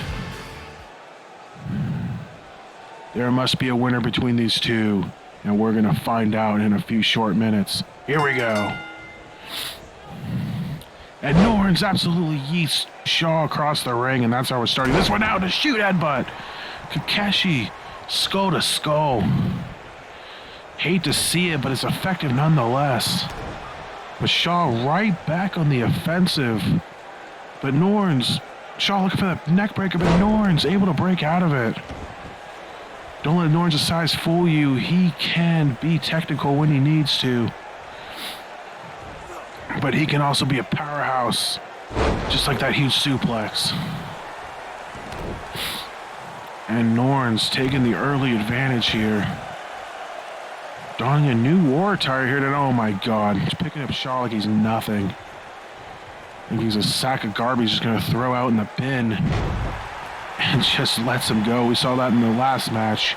A little less impressive due to Shaw's size, but still impressive nonetheless. That's dead weight he's lifting. But Norns clothesline in the corner and then drop kicked. And oh my God, again, just yeeted by Norns. But Shaw right back to it. Chopping away. Chopping the legs, chopping the chest. Not sure how much of that chest is protected with that thing he's wearing. Oh, Shaw thrown to the outside. He jumps right back in and hits him with the elbow. Great move by Shaw. Great agility there to fool the big man. And it was Adam Shaw getting the first pinfall of the night. Only a 1 count. That's not even close to getting it done.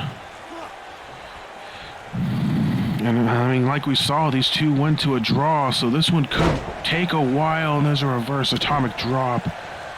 Club to the back. But Shaw right back on the offensive. And here we go back and forth. There's a jawbreaker from Shaw, but doesn't take the big man down. Drop kick does not take the big man down. Oh my God, Norns picking up early. He could be trying to end it now. Burning hammer. Burning hammer this early in the match. Norns not trying to work by the hour here tonight. Trying to get it done and over with. Here's the cover. 1, 2. Oh my God. Oh my God, that could have been it. Shaw kicking out in the last possible second. Norns can't believe it. He thought he caught Shaw with that move, and he almost did. But Shaw right back to it, wailing away on the Viking. But Shaw could be on the ropes here as a big shoulder tackle. Oh my God, and again, just picking him up like he's nothing. Shaw, 200 plus pounds of dead weight just picked up and thrown.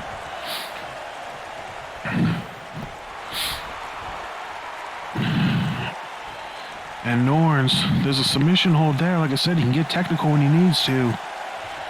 But Shaw able to squeeze out. of the big man's clutches. And big DDT, taking Norns off his feet. You know, crowd pretty split for this one. And they know they're in for a good match, and so far so good, although Norns went for the home run and almost got it. Shaw crowns Norns in the same city where Jimmy King won the WCW title. Oh, the co-breaker! Shaw trying to end it now. But wait, he's looking for more. He's looking for more on Norns. Oh, trick or treat! Trick or treat on Norns, this could be it. Here's the cover, 1, 2. Oh my God, Norns kicked out. Oh, and Shaw can't believe it, I can't believe it. Vegas can't believe it. Oh my God. 2 absolutely close and near falls from both man's finishers. And they could not put each other away, and we continue. We continue in this war.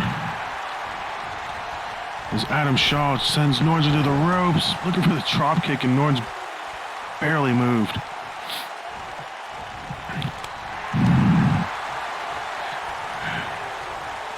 And again, just back and forth action from these 2 absolutely skilled men. Shaw taken to the outside now. Oh my God, but Norns caught the punch, and there's a gut punch, but Shaw fighting right back. We're dueling back and forth here. Shaw to the top rope, could be setting him up. No, an elbow drop to the back. Interesting move there. I think he learned the front of Norns' chest plate had some padding, the back doesn't. And he took advantage of that, but only a 1 count, believe it or not. And here we go, back and forth again. It's amazing to me how evenly matched these 2 are, despite the big size difference and clash of styles. There's the half Boston Crab, the young boy special, but no, Norns into the ropes. It's just amazing the chemistry these 2 have as well. In the ring. I don't know what Shaw's looking for here. Oh, how about shoot headbutts? Giving the Viking a taste of his own medicine.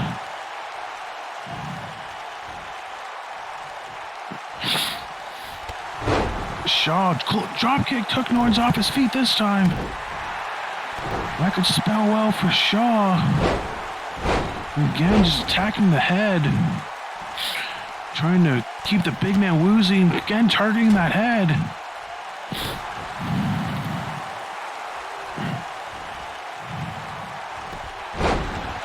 But again, Norns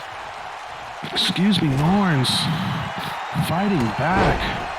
But again, another dropkick takes Norns off his feet. I mean, that didn't take Norns off his feet earlier in the match. Now it is. Damage piling up. Piling up those damage counters. Oh my God, Norns just picking Shaw up like he's nothing. Death Valley Driver.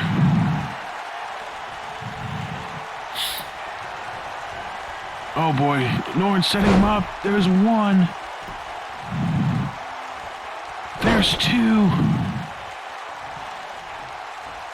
And there's the 3 fades, 3 in a row on the slot machine. There's your jackpot. And now Norns just wailing away on Shaw. God. And, oh no, setting him up. Let's just spell the end for Shaw. But no! Shaw countered out of it, and then the drop toe hold was enough to bust Norns open onto the mat. I think he caught a corner of that logo or something. Scraped him up. But just in the right spot. Adam Shaw going to take advantage of the blood now. The blood goddess is pleased. But if anything, blood just makes Norns tougher, scarier, and meaner. More powerful. Oh, just like that. Ran right into him. Didn't need to do anything there. Just let his sides do the work.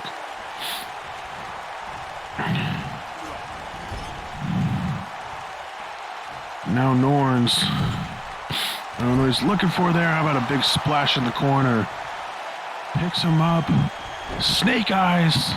But this Snake Eyes work is good in Vegas. Big boot and then a leg drop, brother. Snake Eye is normally bad in Vegas, but good for Norns here so far in this match. Oh no, big German suplex. Not one, not two, but 3 Germans. 3 fates. Another jackpot on the slot machine. And here comes Norns. Again, but no, Shaw weaseling out of it. Trick or treat out of nowhere. Trick or treat out of nowhere. Caught Norns off guard. Cover 1, 2. He got him. Adam Shaw with the heist of the century. Catches Norns with the trick or treat out of nowhere off the reversal. And he The winner of the match, steals the win. Adam Shaw. He steals the win. Norns caught off guard. And there must be a winner, and there is your winner, Adam Shaw. Purging another man. Unbelievable match, unbelievable win for Adam Shaw here. As he hits the jackpot here tonight in Vegas.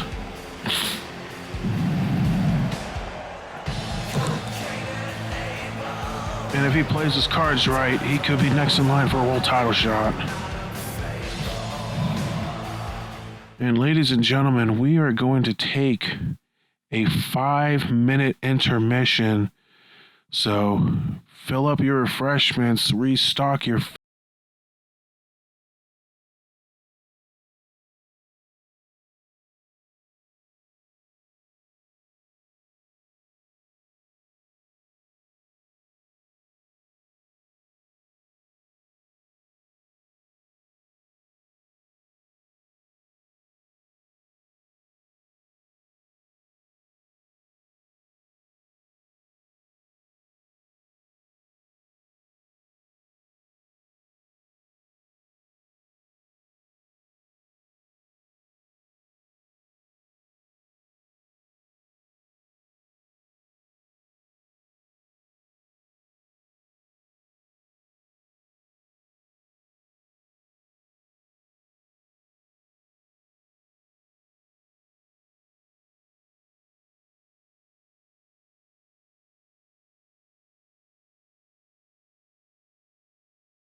All right, ladies and gentlemen, welcome back. Hope you got some more refreshments. Hope you drained the sea monster or went to the bathroom, did whatever you need to do, took the Browns to the Super Bowl, because if that first half of the show did anything for you, this next half is going to be just as nuts. Starting out with number one contendership match for the Revolution title.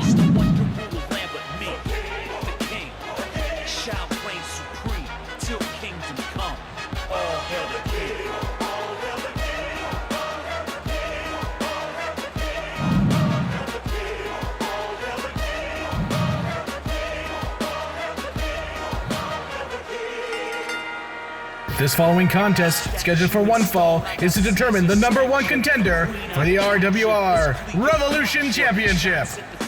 From San Antonio, Texas, this is the King, DJ Kraft. And DJ Kraft, the former two-time Revolution champion, coming down the ring. Of course, lost his belt to Gil Thunderstrike at Supernova 2. Had a pretty good RFTA, the best of his career, but still fell short. And in his rematch, lost to Gil. So he's got to climb back up the ladder, but he didn't fall far. So here he is, a number one contendership match. But he's got an opponent who's never had a world title opportunity in RWR, but is a multiple-time world champion elsewhere, in Dastardly Danny Richardson. But if King has anything to say about it, he's going to reclaim his throne sooner rather than later.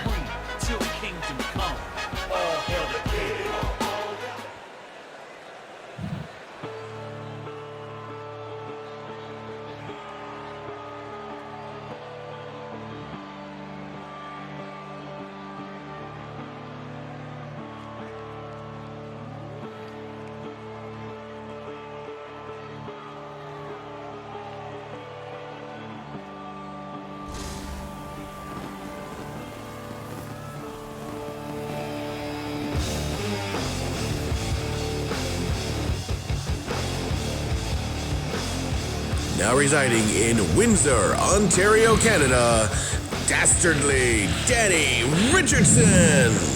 And here comes Richardson, who was one match short of making it to the RFTA final in his debut.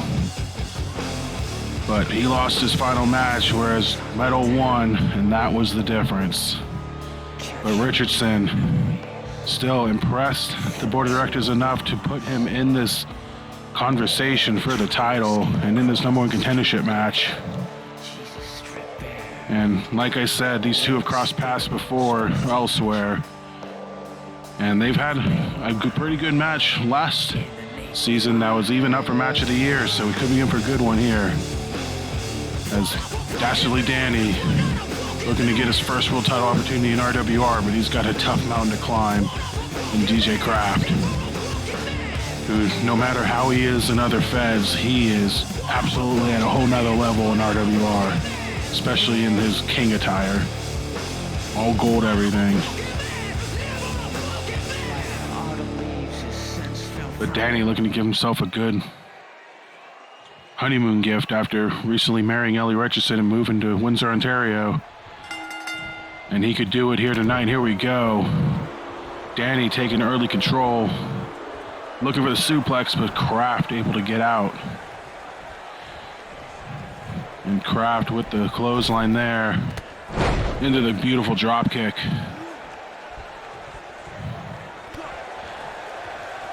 Again, Danny, he had an interesting season too. He was brought in by One Night Stand as their new ace and didn't really last long. One Night Stand got traded in the shakeup to Retaliation, leaving Danny on his own, but no problem for him as he climbed his way up the world title ladder, but he did fall short to the Green Void in his first number one contendership match.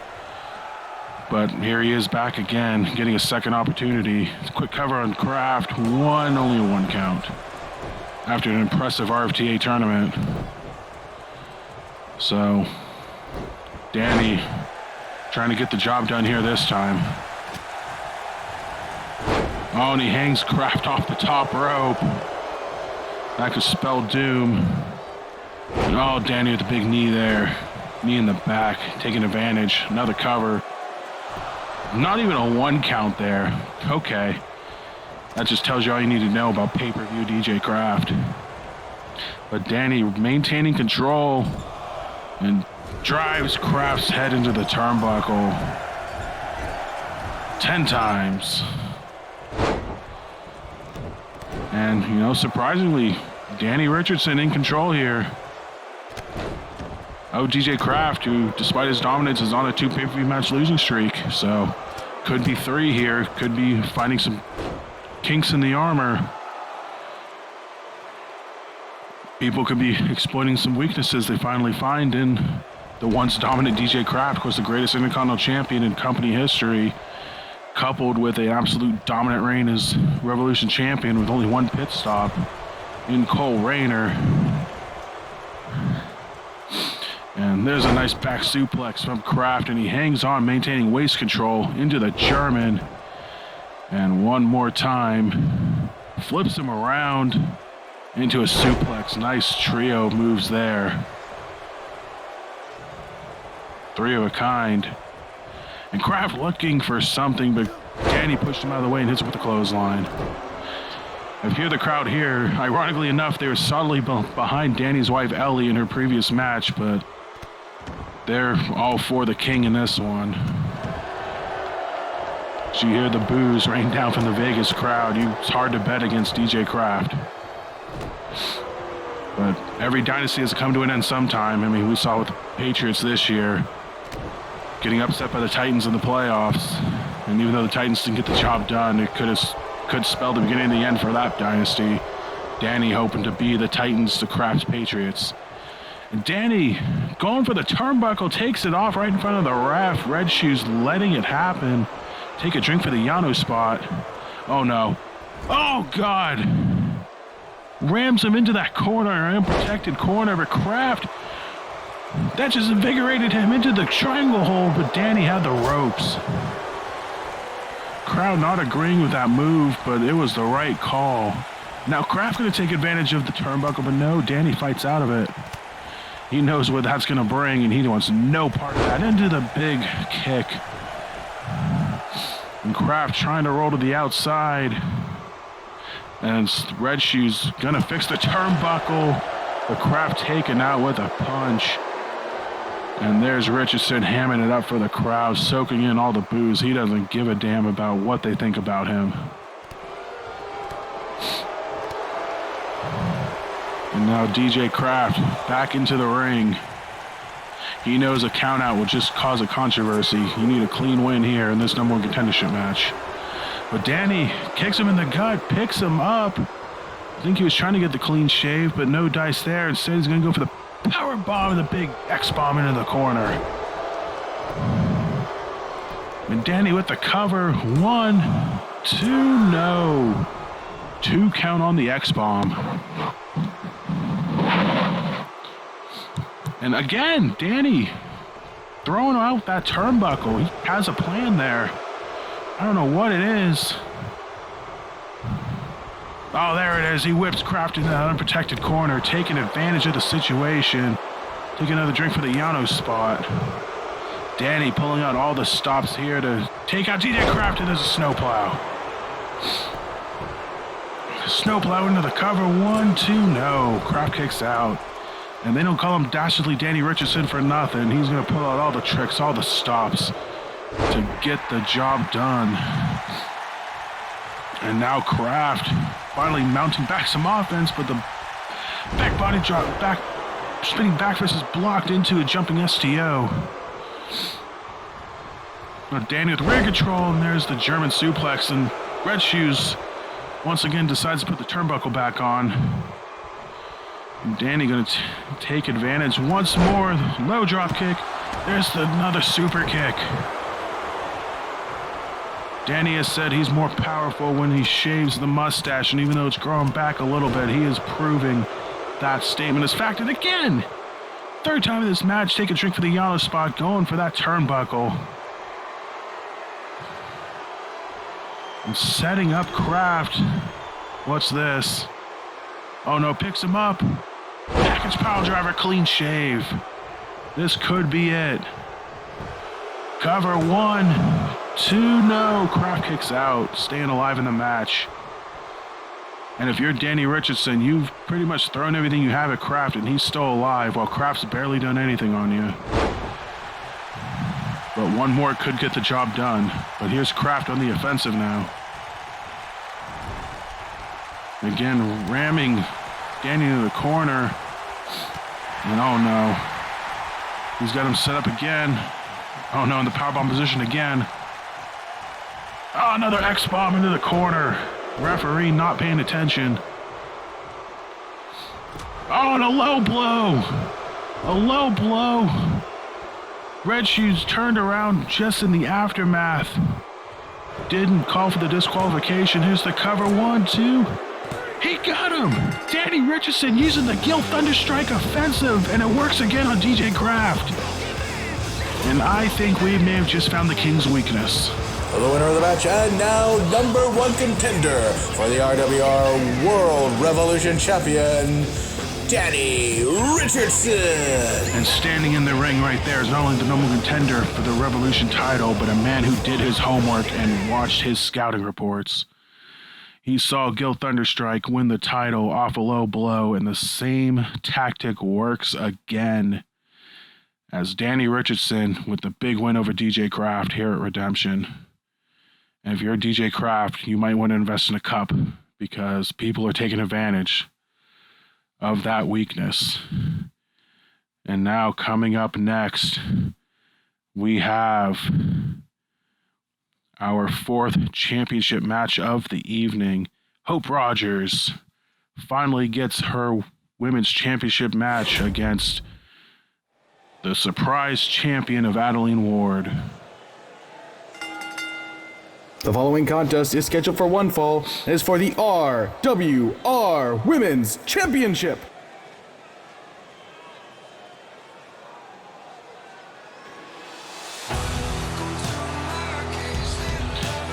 And here comes little Hope Rogers, the youngest of the foundation, but quickly becoming the most accomplished. Phoenix Cup winner, and she beat Isogen in #1 contenders match to get the opportunity here tonight. And with the way Hope Rogers' train has been rolling, she could be walking out of Vegas the new champ in her Mira-inspired outfit. But there's still a lot of question marks surrounding the champion, Adeline Ward. Still, not many people don't have a lot of tape to work on with her, which of course is going to grow in the coming months, but for now, she's tough to scout. They don't know about her, so she could still shock some people, just like she shocked Olivia Taylor, cashing in her golden ticket the first night of RFTA.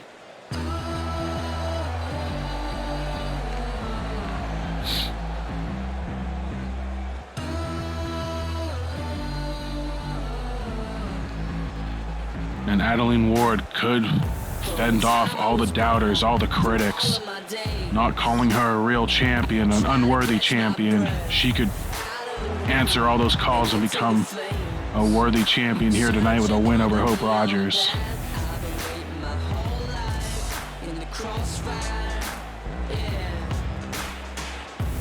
Representing the World Warriors, Adeline Ward got help from her stablemates, Legion of Zoom, leading up to this match, helping weaken her opponent.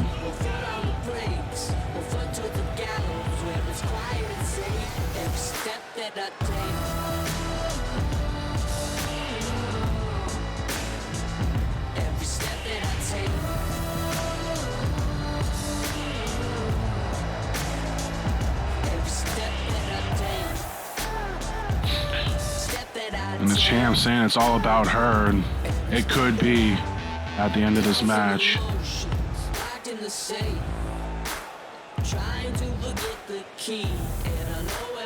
And that's what it's all about. The women's championship on the line. Introducing first, the challenger. The Mermaid Princess of the Rogers Foundation, Hope Rogers.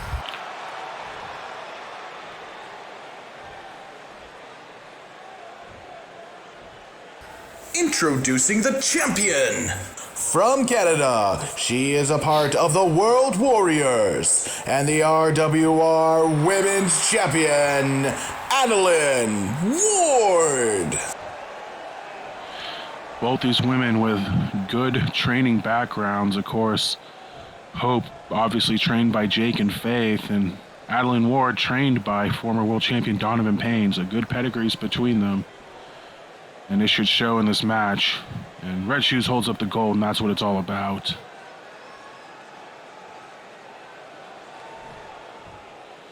And Hope Rogers, Adeline Ward, Women's Championship underway.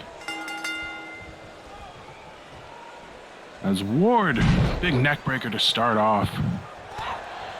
And again, if you're Ward, you know, you cashed in your golden ticket and won the title and been playing with house money ever since, but you've started to build up, you know, a little stack now, and you got to start betting some of that if you want to stay in here. And she's doing just that. Oh, double E defeat. Impressive move there from the champion. And again, just like Lionheart, a lot of doubters.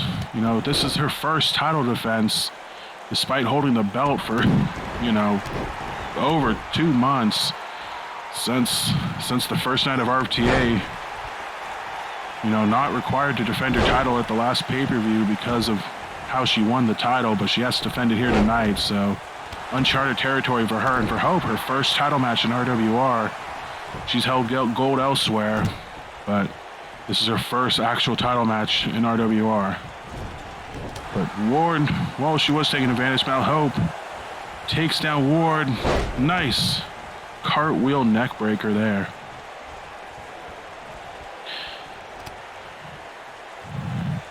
And again, does Hope have enough juice left in the tank from her Phoenix Cup run, her big win at Supernova? Does she have enough left in the tank to get the job done here? Or is the mystery around Adeline Ward about to be solved, and she's about to prove to everyone just how much of a good wrestler she is? Both women back in the ring, a stiff kick. And Ward follows it up with a nice bridging Northern Light suplex. She floats over. Unbelievable, no neck breaker. What a move. What a series of moves. And Adeline Ward, a polite applause from the crowd. They still don't know what to think of her, but they're liking what they see so far. But it's going to be hard to win anyone over the popularity of Hope Rogers.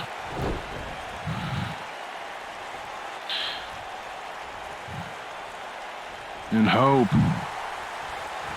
in trouble. Ward, a suplex, modified suplex, focusing on that arm. And Ward again with the kicks. Oh no, what's this? Setting up Hope. Oh God. Oh, big snake eyes into the corner. Again, snake eyes normally bad in Vegas, but not for Adeline Ward. And Ward acting as the powerhouse here, big backbreaker. Oh, she keeps her clutches. Another backbreaker, and then finally lets her go. Just having a way with Hope so far is a surprise right now. Cover, only a 1 count. Hope right back to her feet. But Ward dodges the sledge, and again, back in control. Oh, and a big enziguri kick. And again, right back to work on the arm, on the head. Bow and arrow.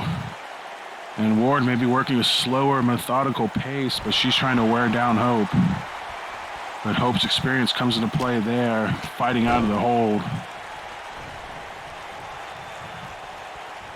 But Hope Rogers needs to mount some sort of offense soon.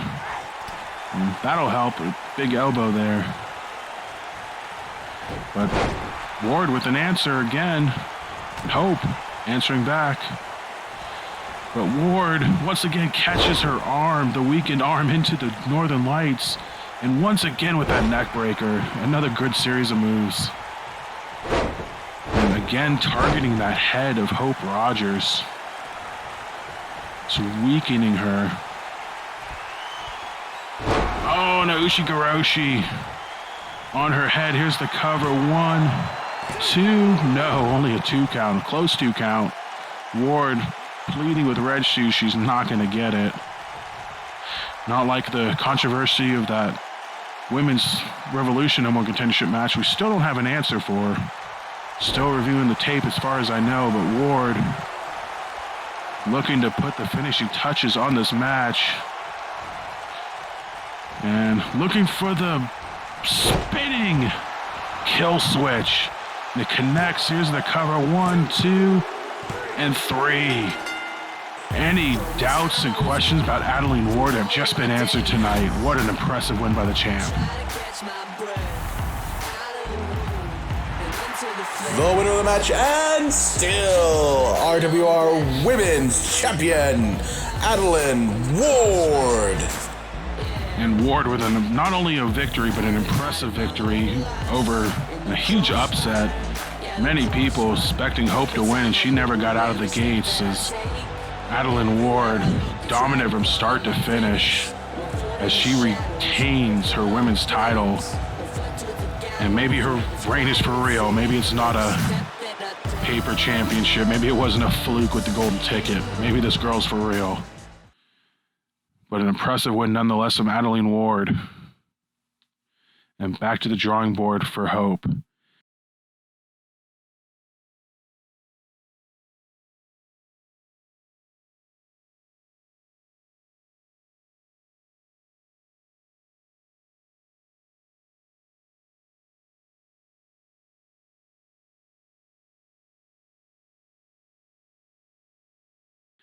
And coming up next, we have a big match between two big rivals, and we're going to take a closer look at that right now.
And here you go, just as that big, awesome video package said, you know, the big history behind these two stemming for months. But there's only one constant, and that Cole Rayner cannot defeat this man, Matt Matthews, and Cole Rayner needs to beat him in order to become the hero that he needs to be. But he's got his first arch rival as the hero of RWR. He hasn't been able to defeat him yet. The villain has bested the hero so far. But tonight, no disqualification, anything's gonna go. The following contest is a no disqualifications contest. From London, England, this is the King of the Wing and your wife's favorite wrestler, Marvelous Matt Matthews. And Matthews, the villain that he is, you know, gloating in his two wins over Cole so far, even bringing Cole's mom into it, claiming to be Mrs. Rayner's favorite wrestler, which we all know is a damn lie.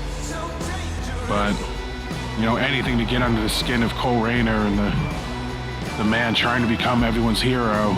But every hero needs a villain, and Matt Matthews playing that role perfectly. But just like in any superhero story, the hero always finds a way to win in the end. And Cole's hoping that end is here tonight. But if it's not, then who knows what's going to happen.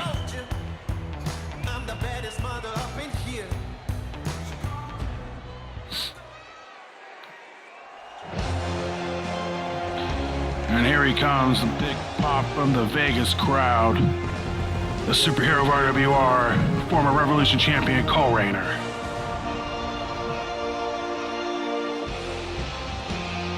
Coming down the ring, representing the Batcave, from Gotham, New York, the Batman, Cole Rayner! Cole Rayner, like it said in the video package, he has to beat Matt Matthews in order to become the hero that he knows he can be. And that's the thing going into this match. All the pressure's on Cole. There's no pressure on Matt Matthews. He's beaten Cole twice. There's no pressure on him. He beat him twice, he's gonna do it again. All the pressure is on the shoulders of this man. And we need to see if he's gonna be the hero of RWR, if he can handle such pressures. And we're about to find out. Matt Matthews, Cole Rayner. No disqualification. Here we go. And Matthews starting out early. But Cole coming right back. And here we go, big tie-up between the two, finally. Another highly anticipated matchup here. Cole with the basement dropkick.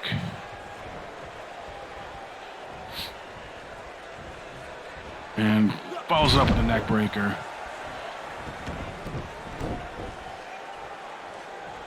And again, Cole's got to weaken Matthews and so he doesn't lock in his signature moves. Matthews has some deadly finishers. And Cole gets caught with any of them, that could immediately spell the end. But Cole, this is his first real test of good versus evil. He freed himself from the clutches of Mr. True, but with every villain that gets taken down, there's a new one that comes a knocking. Cole gets out of the sharpshooter and catapults Matthews head first in that bottom turnbuckle. But here we go, back and forth. Cole back into the ring, into the Northern Lights suplex. And like I said, the Cole crowd solidly behind Cole here. They want to see the hero finally take out the evildoer. Because the hero always wins, but Matt Matthews looking to prove otherwise. And prove to be, I know it's a different superhero, but Cole Rayner's kryptonite. But Cole Rayner looking good so far. Hangs Matthews on Brett's rope, dialing it up. Okay. Steps on his back, catapults over the top rope, and then punches him in the face. That's effective. Here's the cover. Red Shoes out of position. Only one count. Yeah, we're not there yet. But Cole in control so far of this match, surprisingly enough. Big snake eyes out the top rope. Maybe this is Cole's night. Maybe he has figured out Matt Matthews. Maybe he can get the job done. There's a dropkick in the corner. And again, Cole revving it up. Another big dropkick. Sending Matthews to the ground. Maybe Cole has figured out his arch rival. But no, Matthews fighting back.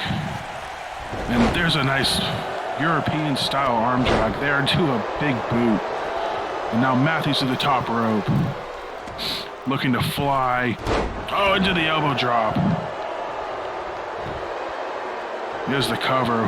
1, 2, and a 2 count on Cole already, interestingly enough. And again, Matthews, Northern Lights onto Cole, keeps the bridge and floats over, but Cole able to fight out of that, and then gets the drop kick. And again, like I said, all the pressure on Cole, but he's handling it well so far. And there's a Northern Lights of his own into the bridge. Only a 1 count on Matt Matthews. He's handling it so far, but it's still early in the match. Anything could go. But Cole punches Matthews in the gut into the throwback. Matthews could be in trouble here. But again, he fights out of it. Oh no.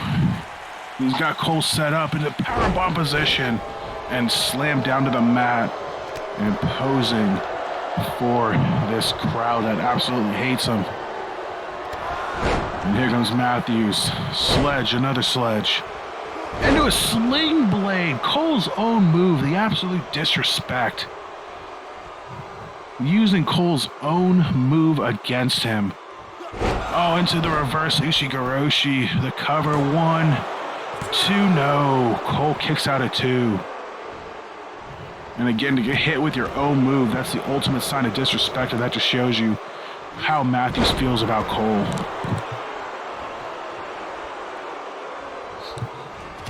Cole fighting back with a flying clothesline, and he's going to head up high.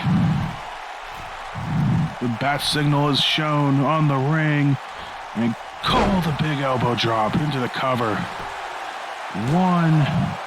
No, only a 1 count on Matthews, but Cole looking to end this one once and for all.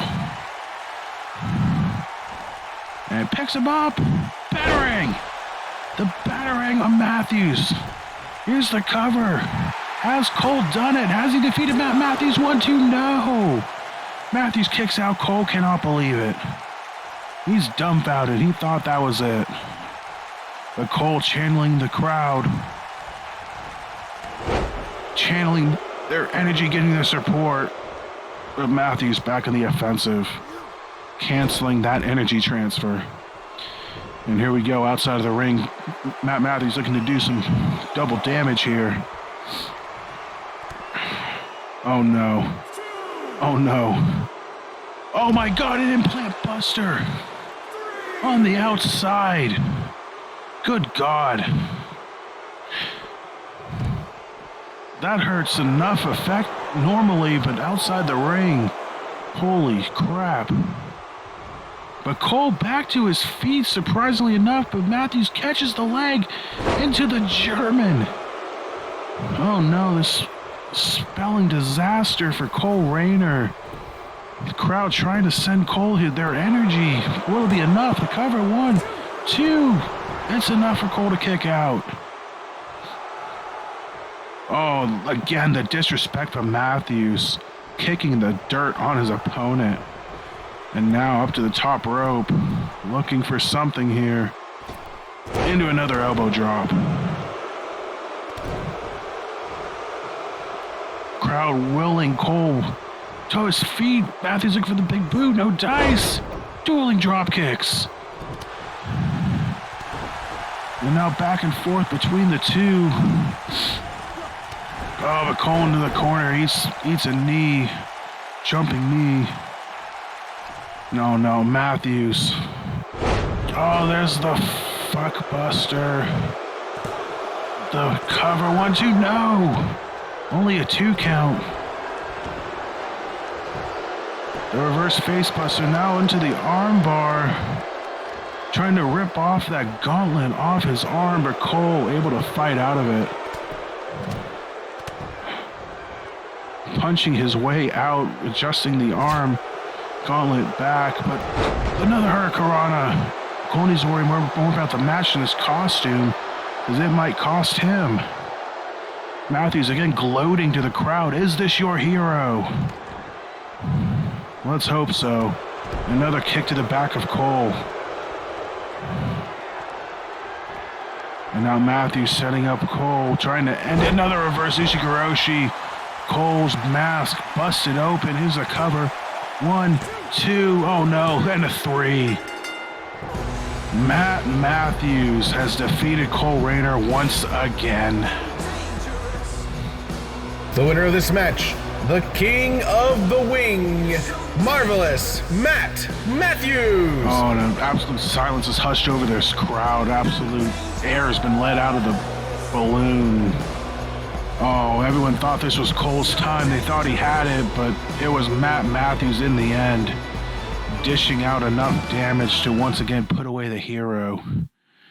And you may call him a supervillain, but he has bested Cole Rayner once again. Will Cole find a way to defeat him, or is that dream dead?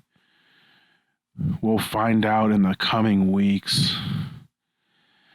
But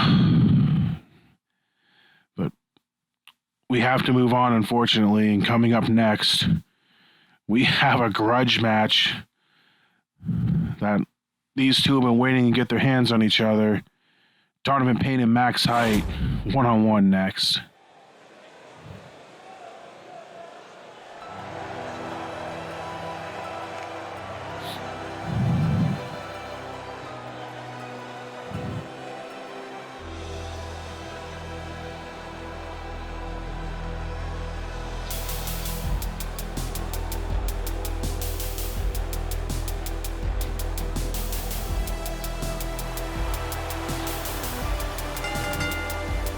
Ladies and gentlemen, this match is scheduled for one fall. From Vancouver, British Columbia in Canada, Donovan Payne. And we're gonna have some time to break down this match in this entrance as the former World Heavyweight Champion Donovan Payne makes his way down in the ring. And it all started at the first retaliation of Season 3. Donovan Payne just lost his title to his friend Jake Rogers. Very happy for him. And Jake Rogers needed some partners to take on his new challenger Mike Metal and the Unchained Union. Mike Metal at the time was not the number one contender, but he was looking to stake his claim, as Donovan said he would not use his rematch on Jake Rogers. But so Jake enlisted the help of Donovan Payne, and he looked backstage for a partner, and out came the newly acquired Max Height. Taken by retaliation in the draft, effectively breaking up the coalition. And Max Height said, "Pick me, Jake. I'll be your partner." Sure. So Jake accepted, and it was going to be 3-on-3. Well, Unchained Union came out as a trio. Donovan Payne came out, Jake Rogers came out, no Max Height in sight. We thought they might have taken him out Unchained Union might have taken him out backstage. But no, after the match, after an Unchained Union victory, Max Height came in through the crowd and Pearl Harbored Donovan Payne and took him out. And we learned in the coming weeks, the next week, on retaliation in Dono's hometown of Vancouver, Max Height gloating to the crowd, staking his claim, wanting to become a Triple Crown champion and wanting to actually win a real world title for longer than 15 minutes. And to do that, he had to beat the former champion. But Donovan Payne took exception to that and jumped Max Height before he could go any further. And the two fought all over the Rogers Arena in Vancouver. And much to the delight of the hometown crowd, Donovan Payne was the one standing tall at the end. The next week of retaliation, they were banned from the arena for their actions. And on Thursday, we saw them in 8-man tag team action as Dono and Max Height were clearly going after each other. Not focused on any of the other people in the match, but now it's one-on-one and they're about to go to war. Two men that genuinely hate each other. No love lost here. As Donovan Payne readies himself for action against the former Intercontinental Champion, former multiple-time tag team champion in Max Height.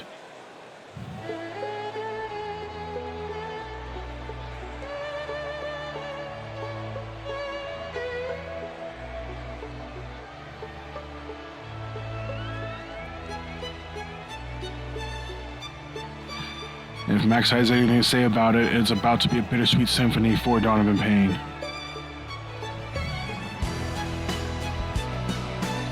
From St. Louis, Missouri, this is the master of the 450, Max Height.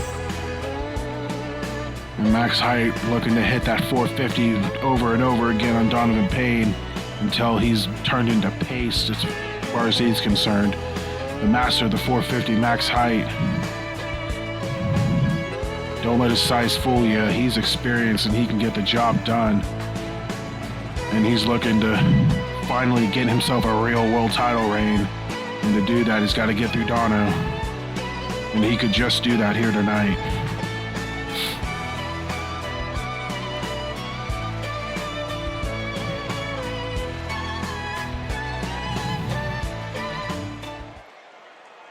Here we go, Donovan Payne, Max Height.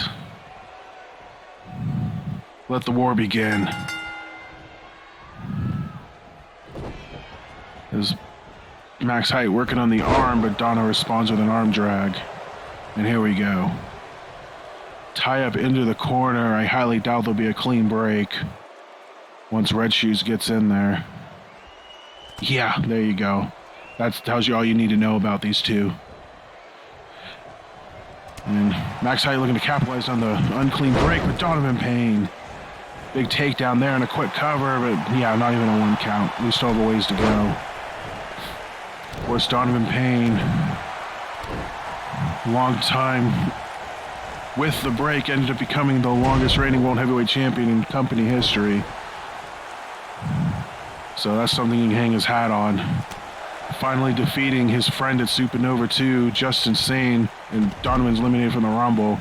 His former friend Justin Sane, who betrayed him earlier in the season to side with Razor Sharp's camp while they were in charge. But now Donovan Payne's friend Jarek Vander's in charge and basically lets Dono do what he wants. And Dono, again, foregoing his rematch. Anybody, including a master of a 450, can do a Russian leg sweep. It just tells you how much Donovan Payne hates Max Height if he's going to forego his rematch to go after Max Height. The big spinning DDT, impressive move. And I'm sure Jarek will let Dono pocket that rematch for a later date, but you know, business first. As Max Height wailing on Donovan Payne into the kitchen sink knee. And surprisingly enough, so far, Max Height in control here. Oh, what's he doing here? Uh-oh, jump in. Standing 450. He is the master of 450 for a reason. It may not hurt as much as the one off the top rope, but still just as effective. Northern Lights suplex there. And again, if you're Max Height, that shadow of that 15-minute title reign has loomed over him for a while. And despite all the other accolades he has, Intercontinental Championship and multiple-time tag team champion with Thunder, you know, that's been looming over his head for a while, and he wants to erase that and set a new reign for himself, a new dominant reign. We can promise you there won't be any 15-minute reigns here if Max Height were to ever win the gold.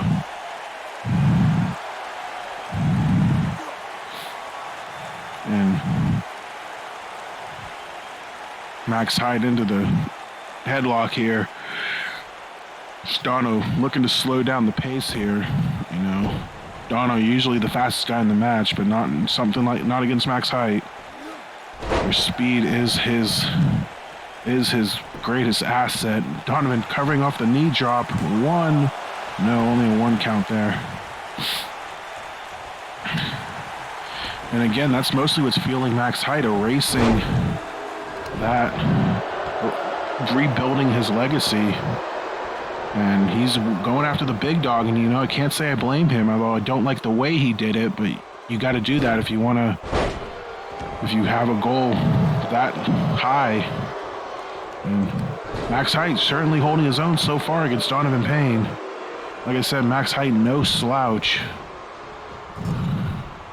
Oh, no water in the pool there. Dono Gets out of the way, but Max Height right back in the offensive. That's how quick he is, into the dragon screw.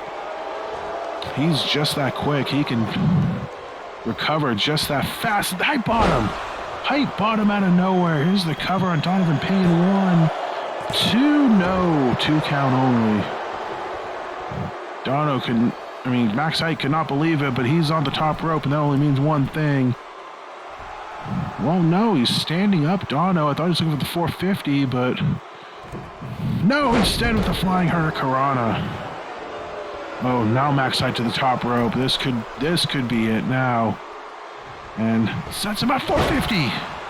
The master of the 450 splash. It connects. 1, 2, no! Dono kicks out. Max Height can't believe it. We've seen how resilient Donovan Payne can be, especially in his title defenses, especially his war against Norns and Inferno. Donovan Payne is an absolute tough out, and it's going to take more than 450 to put away the former World Heavyweight Champion. But Donovan Payne off the top rope now, and Max Height working on that arm, trying to make sure he can't lift him up into the butterfly suplex. Trying to eliminate that go to sleep, the lifting move. Can't lift him if he doesn't have an arm. And anybody, including a backstabber, can do a Russian leg sweep. But Max Height, currently in control of the former champion. Oh no, he's looking for that standing 450 again. And there it is. Impressive move. Oh, Donovan Payne kips right back up and hits Max Height with a knee. I think fun and games are over now. Donovan Payne is flipping snapmare. I think he's had enough of Max Height's bullshit. The cover only a 1 count, but Donovan Payne cannot take his foot off the gas. As Max Height avoids that drop kick. Again, the speed a factor. But Dono, oh, big snap German. Snap German suplex. Donovan Payne's feeling it now. Crowd solidly behind him. Here we go. Clothesline. Another clothesline. And Donovan Payne to the corner in a big splash. And followed up with another jumping clothesline. Another kip up, and Max Height kips up. You gotta be kidding me. Donovan Payne looking for something, but no. Diving clothesline from Max Height. He's feeling it now. Unbelievable double kick up from both men. And Max Height, now thrown to the corner, flips over. He's going to duck the clothesline, and he hits one of his own. And once again, despite Donald's best efforts, it is Max Height in control of this matchup. And now, Dono thrown into the corner. Max Height, I don't know what he's looking for. How about a step up enziguri? Oh boy. And into another standing 450. He hooks the leg this time.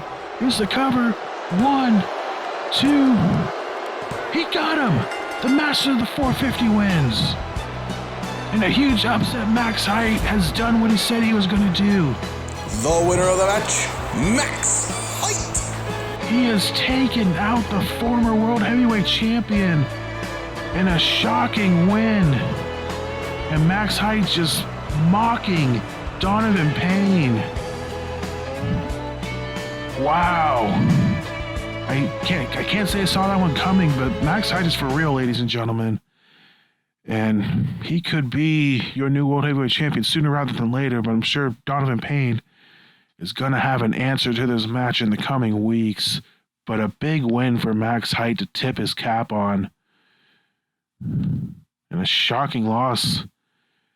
But coming up next, we have 3 gigantic matches left, and here's our first one. It is for the World Heavyweight Championship. Mike Metal, the runner-up in the RFTA 3, will take on the surprise champion of Jake Rogers. Mike Metal's had Jake Rogers' number all month long, beating him on multiple occasions. The following contest is scheduled for one fall and is for the RWR Championship. Can he get it done one more time, or will Jake Rogers find Mike Metal's weak point and finally finally defeat the man that's been a thorn in his side for the past month? Or will the hype train of Mike Metal continue into World Championship gold? Here comes the challenger, getting his first world title shot in RWR, the leader of the Unchained Union. And whether you love him or you hate him, you have to respect the resume he has built up in the past few months. In his RFTA run and in the past month, his absolute dominance over the champion and any partners he had in his corner. And the union that is truly unchained. And although his partners did fall short in the tag title match, this one is the one that's the big one. And it can only take one Osaka Street Cutter and Mike Metal could be your new world champion. But Jake Rogers is someone that can learn from his mistakes. But can he get the job done? The multiple attacks to his injured neck, the formerly injured neck, all the pile drivers from Mike Burke, all the Osaka Street Cutters from Mike Metal. Is Jake 100%? We'll find out as the challenger awaits his champion.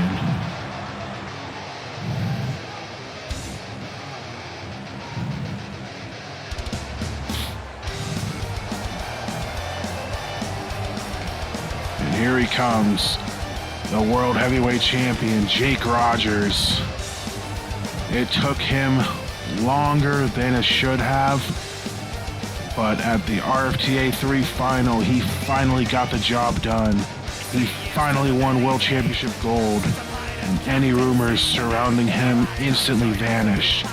But now that the climb and the chase is over, Jake Rogers has to find a way to stay at the top. A fate he has not yet been able to try. I mean, this is uncharted territory for Jake in pirate terms. He's never been World Heavyweight Champion until now, and he finally got to the top, but he needs to figure out quickly how to stay at the top, or someone like Mike Metal is going to strike and take that gold directly from him. And that's what it's all about, the richest prize in RWR, the World Heavyweight Championship. We'll go to the ring for Introducing introductions. first, the challenger. From Orlando, Florida, he is the leader of the Unchained Union, Mike Metal. Introducing the champion. Residing aboard his majestic vessel in the Caribbean Sea, he is the leader of the Rogers Foundation and the RWR World Heavyweight Champion, the Pirate Captain, Jake Rogers. And the crowd mostly behind Jake in this one, but there's a few, longtime fans that want to see a longtime wrestler like Mike Metal ascend to the top once more. But Jake Rogers is someone that's been around for a while, and he barely just got to the top. So something's got to give in this one as Red Shoes holds up the gold. Mike Metal, Jake Rogers, World Heavyweight title. Here we go. And again, Mike Metal going straight for the offensive, picks up Jake Rogers into a fallaway slam. And this could easily be a repeat of the past month, the past nightmare month for Jake Rogers, with the Mike Metal, the Unchained Union, just having their way with the Pirate, with the champion. Clean break, surprisingly, from the two. Mike Metal not going to cause any waves. He's smart and calculated in his attacks. But it's Jake Rogers with the quick offensive now. As Jake hangs up Metal on the ropes and swings him back.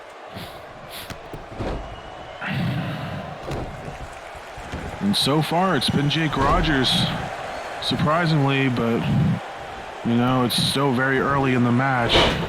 Mini attitude touch adjustment from Mike Metal. And again, there's those cheers for Metal. I mean, like I said, he's been around for a while. And he's someone who hasn't been on top in a while, so some people do want to see it despite how you feel about Metal. But Jake Rogers looking to find a way to stay at the top, and there's the mostly boos coming in for Metal now. Like I said, this crowd's mostly behind Jake Rogers. Unsurprisingly so. But back and forth action between champion and challenger as Jake rolls out of the ring to regroup him. But here comes Metal directly to chase. He knows you can't win a title on a countout, but Jake, happy to oblige, and sends him right back in there. Picks up Metal, reverse crunchy. Hits him with the crunchy. Excuse me, that's the normal crunchy, but Mike Metal back to his feet. But Jake, he's looking for that uppercut, but no dice there. Mike Metal catches the punch into a neck breaker. Again with Jake Rogers with the attack that the Unchained Union has given to him all month. Have they given up too much of his game plan to Jake Rogers for him to find a counterattack? Or is it just too much for him to handle? Big clothesline from Jake Rogers. There's a modified crab there. That's unique. Crossing the legs. And like I said, Unchained Union have had Jake's number all month, but have they given up too much of their playbook to Jake Rogers? No, that's a question surrounding the Super Bowl too, the Super Bowl coming up tomorrow. Jake setting up Mike. There's a big face buster there as Mike Metal rolls outside to regroup. And Jake getting fired up from the crowd. A lot of questions surrounding the 49ers since they've mostly ran the ball in the playoffs, but there's a lot in the playbook they haven't shown off. While the Chiefs haven't given up a lot of their playbook, but Mike Metal with a big neck breaker, and he soaks in the boos from the crowd in Las Vegas. Oh boy, setting up Jake into the suplex position. Textbook suplex. Picture perfect. And here we go. Clothesline followed by another clothesline. Into a big power slam. And Mike Metal could be in control again. Looking for the super kick. No. Jake grabs the arm, flips him over to a DDT. Jake avoiding that super kick. But Mike Metal right back to it. He's going to work on the leg of Jake Rogers, half Boston Crab. Mike Metal, anything far from a young boy, but the young boy special nonetheless. Jake fighting out of it. He knows a thing or two about crabs on the sea. And now Jake grabbing Metal and throws him into the corner. And what's this? Jake, agile for his age, sliced bread. What a move from the champion. Cover 1, 2, no. Metal kicks out of 2, and like I said, Jake Rogers had some tricks up his sleeve, and there's one right there. And there's the cannons. Firing the cannons at Metal. This could spell the end. Pick him up for a big slam. And here's a lot of moves we have yet to see from Jake Rogers as champion that Mike Metal hasn't seen yet. And he's surprising him. Catching him off guard. Oh no, backstabber. Jake Rogers hits the backstabber on the challenger. Here's the cover. 1, 2. He got him. Jake Rogers did it. He retains the World Heavyweight Championship.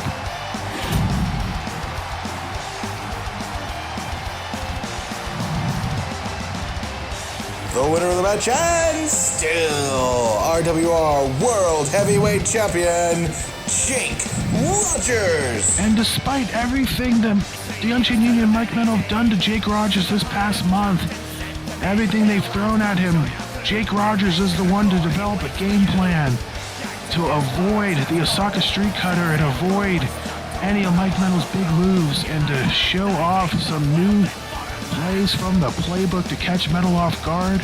And he finally hits him with the backstabber and gets the 1, 2, 3. Jake Rogers retaining the World Heavyweight Championship here tonight. It might not be the end of Metal's quest for that title, but tonight Jake finally found a way to defeat him. And now coming up next, we have our first of 2 RFTA championship matches. First, the women's champion, Goddess Dawn, winning the inaugural RFTA Women's Championship. Finished second in her block, but beat Hikaru Hime in the final to win the trophy. And her prize is Bella Angel and the World Revolution Champions, the Women's Revolution Championship. The following contest is scheduled for one fall and is for the RWR Women's Revolution Championship.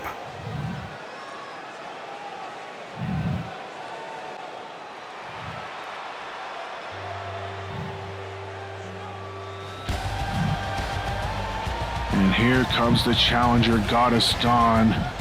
As experienced as they come, has every accolade known to womankind. Goddess Dawn, the first ever women's RFTA champion, and she gets her shot at Bella Angel and once again winning the Women's Revolution Championship. She held the title last year and had a decent reign with it, the title that eluded her for all of Season 1. But Goddess Dawn, now in control of the former Court of Darkness, now called the Agents of Pain, as they have all turned a new leaf. And their leader could walk away with championship gold here tonight and solidify her status as one of the greatest of all time.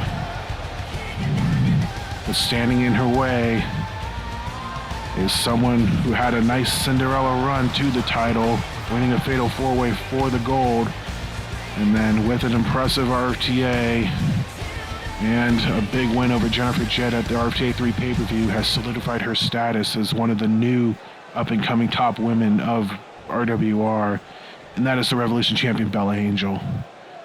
Don't let her looks deceive you.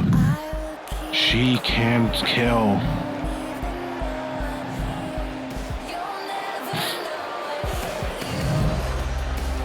But the only difference here, despite being the champion, this has to be Bella Angel's biggest match of her career.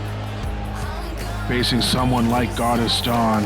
And for Dawn, even if she is the RFTA champion, she's held that belt before. She knows how to get it done. And all the pressure you think's got to be on the champion for this one.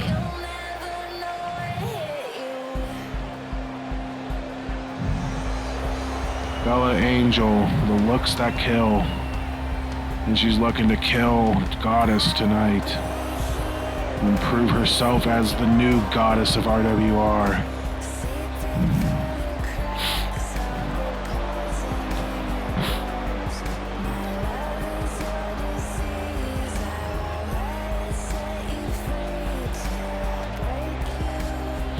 And we'll go down to the ring for ring introductions momentarily as we get the splash screen to tell us what it's all about.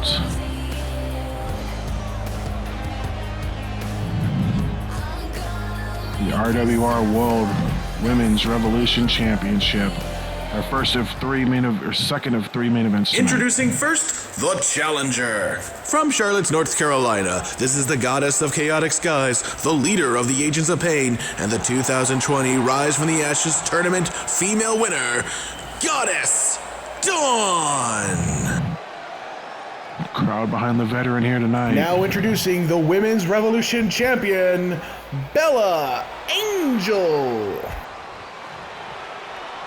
But Bella Angel's got some fans of her own. You know, having good looks like that definitely helps and has won her some fans over, but she's also capable of getting it done in the ring, but she faces her toughest test tonight.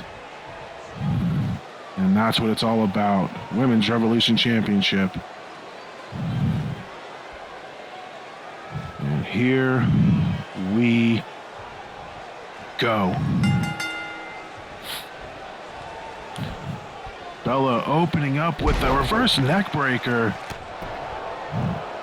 And again, Bella's dangerous move is her DDT. Very basic for some people, but she has found a way to perfect it and put many people away with it. And Goddess Dawn, Max Jaime, the master of the 450, but Goddess Dawn's the master of the 630. So something's gonna have to give here as the two chain wrestle, and Goddess Dawn coming out on top here.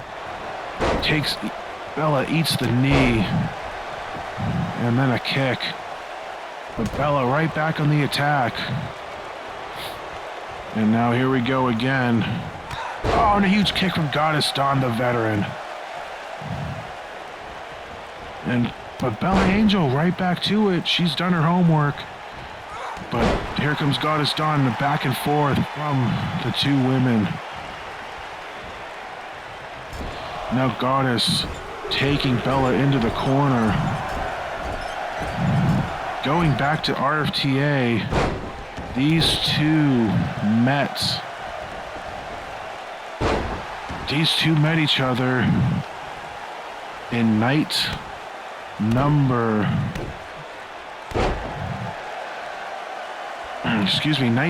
5, where Goddess Dawn was able to pick up the win on Bella Angel. So history could repeat itself tonight, and if it does, it will crown us a new Women's Revolution champion. But so far, Bella Angel in control here. Bella hoping to learn from her previous mistakes. A quick cover. Only a 1 count. Barely a 1 count, too. But Bella not letting up the attack. And picks up Dawn and slams her down. Bella Angel. Oh, she's got Dawn in the powerbomb position. Oh my God! Oh my God, she just powerbombed Dawn out of the ring. Shades of her associate Titan. The only two from the former 7 Deadly Sins still affiliated with each other. And she definitely learned that from him. And it's effective, but Dawn back on the attack. But how much damage did that move do? It at least did double since it was on the outside. And now Dawn, fooling Bella, looking for that snapmare, but hits her with a kick and then hits her with the knee. It's Bella retreating back into the ring, and Dawn following suit.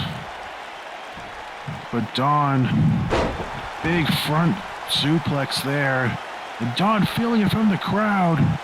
She thinks it might be over already. There's a clothesline. There's a clothesline. Ducks Bella's and then a super kick from Dawn. There's another super kick, the Goddess kick. And she's heading to the top rope, and you know what this means. Dialing it up, 6:30 on Bella Angel. Here's the cover, 1, 2, no! Bella Angel kicks out at the very last moment. But Dawn, the veteran that she is, went right back in the offensive, but Bella Angel scouted it, and now taunting her opponent. Probably a bad move, because here comes Dawn again, float over DDT. Bella Angel, the champion, in trouble. Has Goddess Dawn in control. Oh my God, she picked up Bella Angel into a Samoan drop. And now, oh no, wrenching the arm of Bella Angel. Oh my God. She could have ripped her arm out of her socket. Oh man, Goddess Dawn going back to the top rope. I think she's looking for it. No! King Kong knee drop instead. Here's the cover. 1, 2, no. Bella kicks out of 2. Champion remains alive for now. But it has been all Goddess Dawn for the past few minutes. And Bella needs to find something or she will lose her championship. And I am getting word that the board of directors have finalized their decision, and after the replay, have determined that Hikaru Hime did pin Ellie after Red Shoes hit his 3 count. Excuse me. The pin was made as the ref hit the 3 count, and Ellie kicked out at about 3.1, just too late. And that Hikaru Hime's win does stand, and she remains the number 1 contender. So the winner of this match will take on Hikaru Hime at a later date. As Bella thrown out of the Royal Rumble, and Dawn immediately following suit. But of course, if Dawn were to win this match, where it's looking more and more likely that she might, especially with that big scissor kick to the back of the head, Bella is entitled to a rematch, so we'll see what happens with that in the coming weeks. But this match is not over yet, so no point in speculating. But Dawn, another snake eyes on Bella Angel. It could only be a matter of time now as Goddess Dawn in control. Setting her up. Big sit-out powerbomb.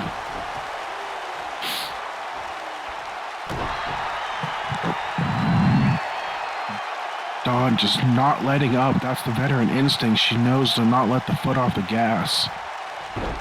Don't pull a Mike Shanahan in Super Bowl 51.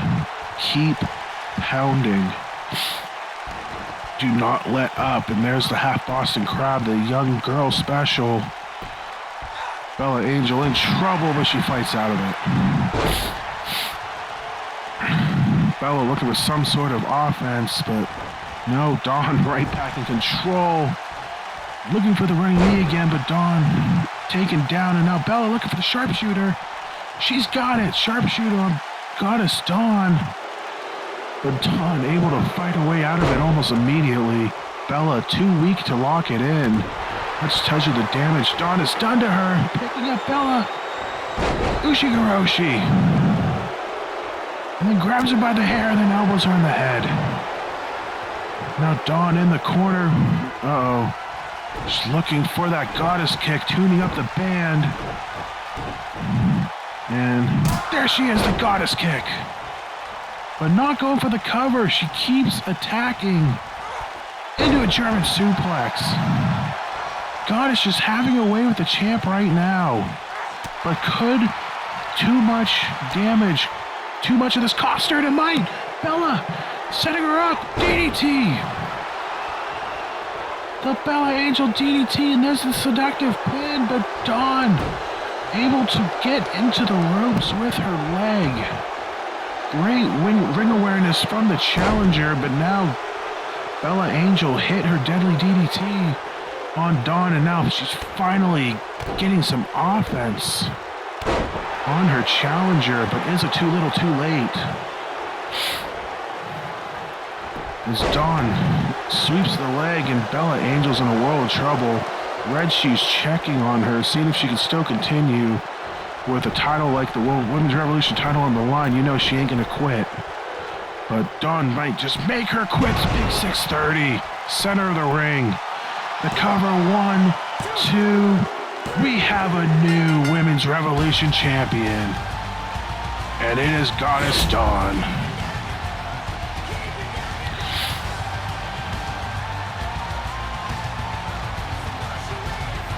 The winner of the match and new RWR Women's Revolution Champion, Goddess Dawn. And only the second title to change hands tonight, but veteran presence overcomes new blood, and Goddess Dawn back on top of the mountain, winning her second Women's Revolution title. And the RFTA win pays off for her. Congratulations to Dawn, our new Women's Revolution champion. And again, Bella Angel's got the rematch, and Hikaru Hime's waiting in the wings, so no West for the Riri for Goddess Dawn, but she can celebrate her win tonight. Congratulations to her. And now here we go, ladies and gentlemen, our main event of Redemption. Thank you all for coming out here tonight. I hope you enjoyed the show. I sure did. It was fun to call. Great show from top to bottom. But here is the top. Coming up next, a triple threat match for the World Revolution Championship. Your RFTA 3 winner, Martin Starr, your former World Revolution champion, Gil Thunderstrike, invoke his rematch clause, and the new champion via his golden ticket cash-in, Doug Shepard.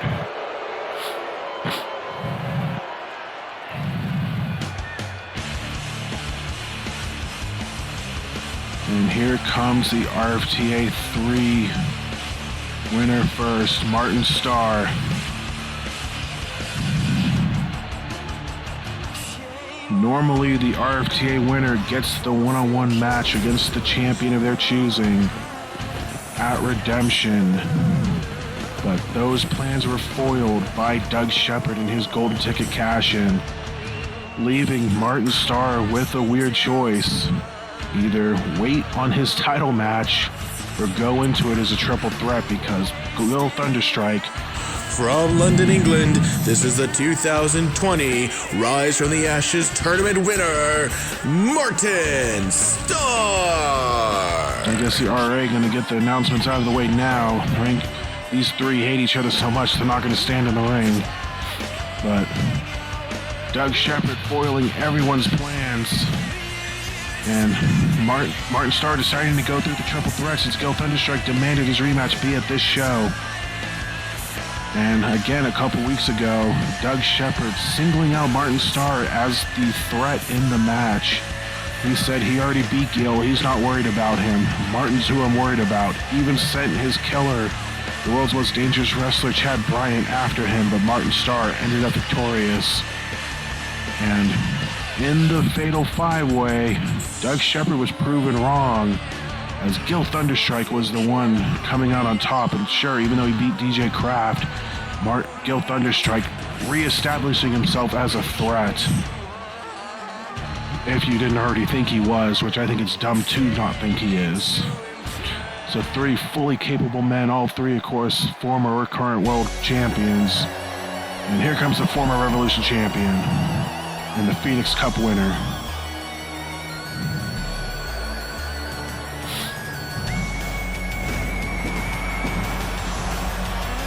From Saginaw, Michigan, he represents Kimiko Goon. He is the Blood Red Wing Daredevil, Gil Thunderstrike.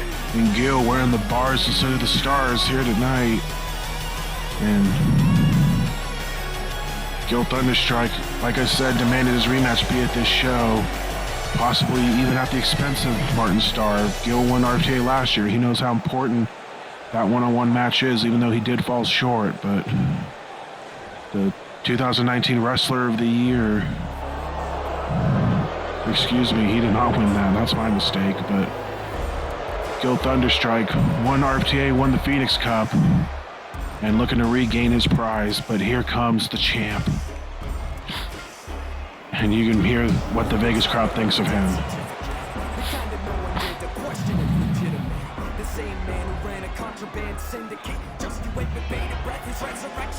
Ladies and gentlemen, representing and heading the Inner Circle, now residing in Seattle, Washington, he is the RWR World Revolution Champion, Doug Shepard.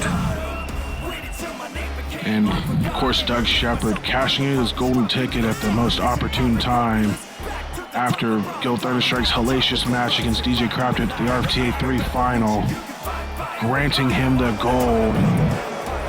But the Inner Circle has not had a good night.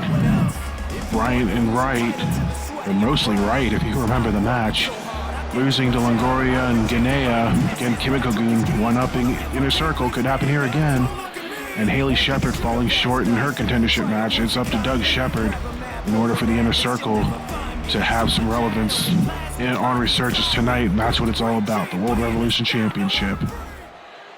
As Red Shoes is going to hold up the gold, we're not going to wait any longer for this one. RFTA 3 champion Martin Starr, former champion Gil Thunderstrike, current champion Doug Shepard. Elimination style, and here we go. This is not one fall, this elimination. Gil's just going to let Martin and Doug go at it. Hey, if you don't think I'm a threat, you think Martin's a threat, then be my guest.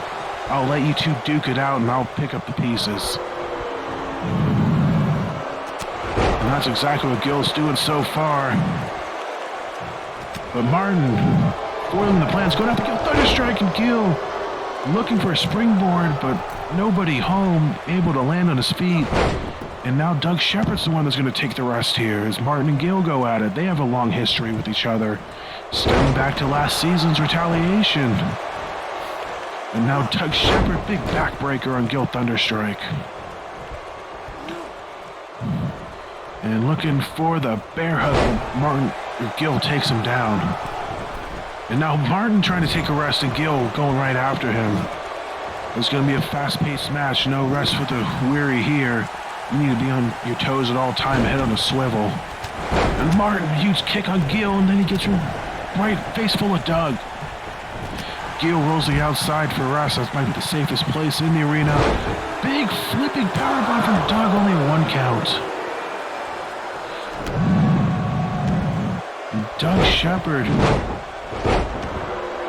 going at it against Martin Starr. 3 countries represented in this match. Doug representing Canada, Gil obviously representing the United States, and Martin Starr representing the United Kingdom. And of course, Red Shoes representing Japan. So four different countries in this ring just shows you how diverse RWR is as a roster. And Gil Thunderstrike. Oh, there's the low blow that beat DJ Kraft at Supernova and actually beat him again as Danny Richardson beat him with the low blow earlier.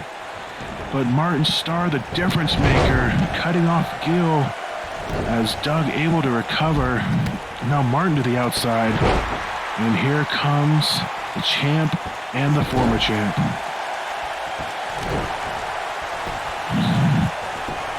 You know, for someone that didn't take Gil seriously, he sure is focusing on him pretty hard right now.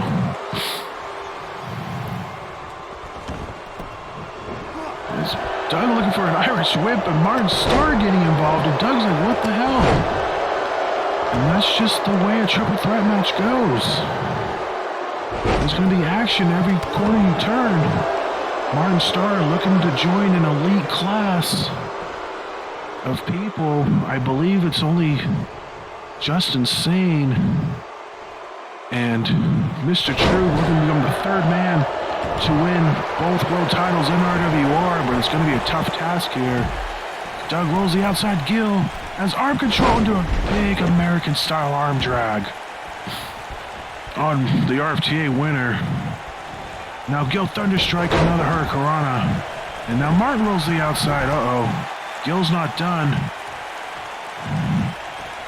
Well, he thought better of it.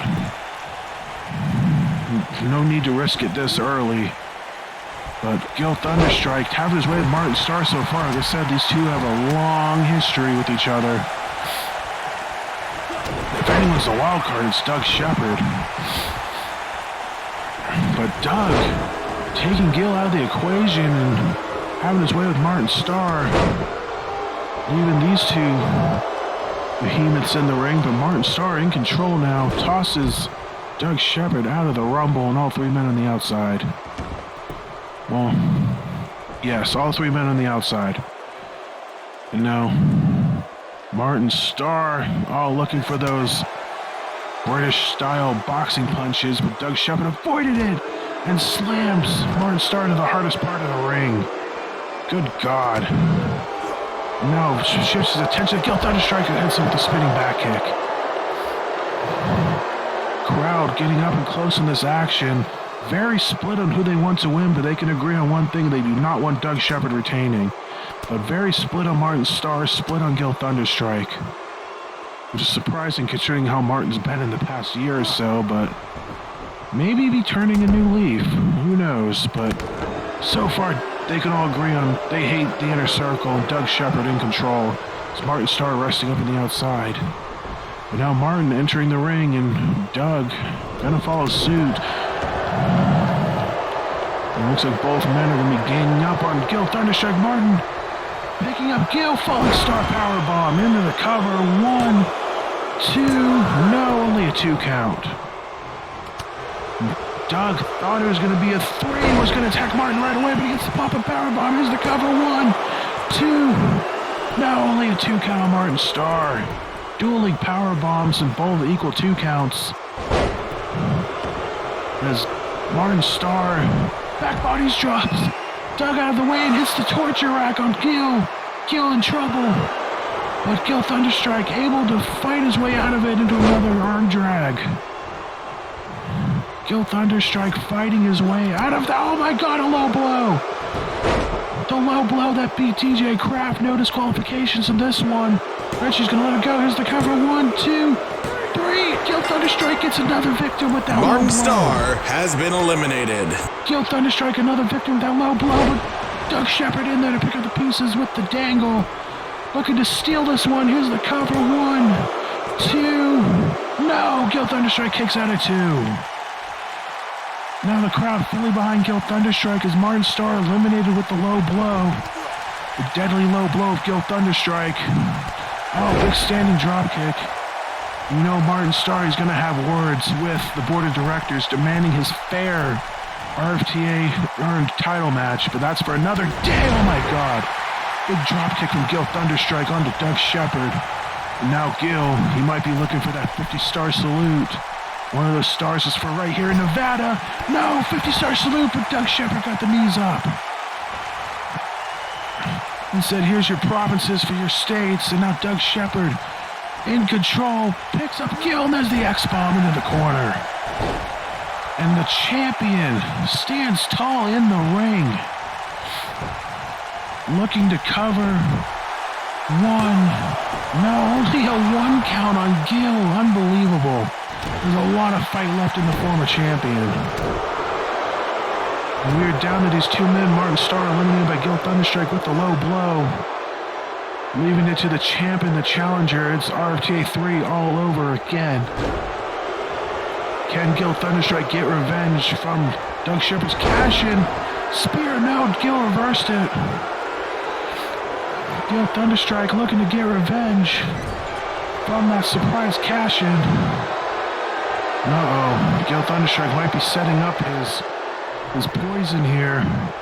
Setting Doug up on the top rope. You know what's coming. It's his bread and butter that helped him win RFTA 2. No, Doug scouted it. He knew the spider suplex was coming and he elbowed him off. Great reversal from the champion. And now Shepard going after that arm and fingers. Attacking his fingers. Dishing out pain. And he hits the spear that time. Here's the cover. 1, 2, no! A 2 count on the spear. Gil remains alive. But how much more does he have in the tank? The champion on the attack once again, targeting those fingers. Eliminating any possibility of a spider suplex or a crash and burn.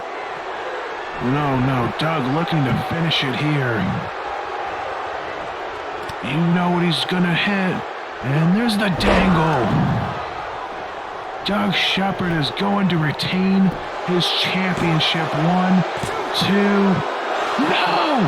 Gil Thunderstrike by the skin of his teeth kicks out. And the Vegas crowd is behind Gil Thunderstrike. They are behind the former champion. They're willing his energy. There's a chance. There's a follow-away suplex there. Gil's feeling the energy from the crowd. The cover. 1, 2, no. Only a 2 count. But Gil is feeling it. He's got a second wind. And it's from this crowd in Vegas. And Gil's feeling it. There's a sledge, another sledge. Rolls him up into the spinning kick. Dug into the corner. Could be setting up the deadly combo, the spider suplex, and the 50-star salute. There's step 1. No, Doug scouted it. And the flip over. The flip over Yoshitonic to cover. 1, 2. No, Gil again kicking out by the skin of his teeth. But Gil, if he wants to win, he's gotta find a way. He's gotta find it in him to get one more big move on the champion. That's all it's gonna take because Doug hits one more big move on Gil. That might be it. And there's the reversal. Gil, what's he going to do? Nothing, because Doug Shepard's gonna knock him down. But Gil right back on the offensive. Getting the energy from the crowd once more. Oh, he's going to the top rope. I don't think he saw Doug get to his feet, though. Doug's hanging on that top rope. Yeah, and Gil thought better of it, and I don't blame him there. And sends Doug into the ropes looking for the crash and burn, but no. Doug gets out of it, and he eats a clothesline. Doug Shepard, the champion, looking to regain his title, picks up a powerbomb.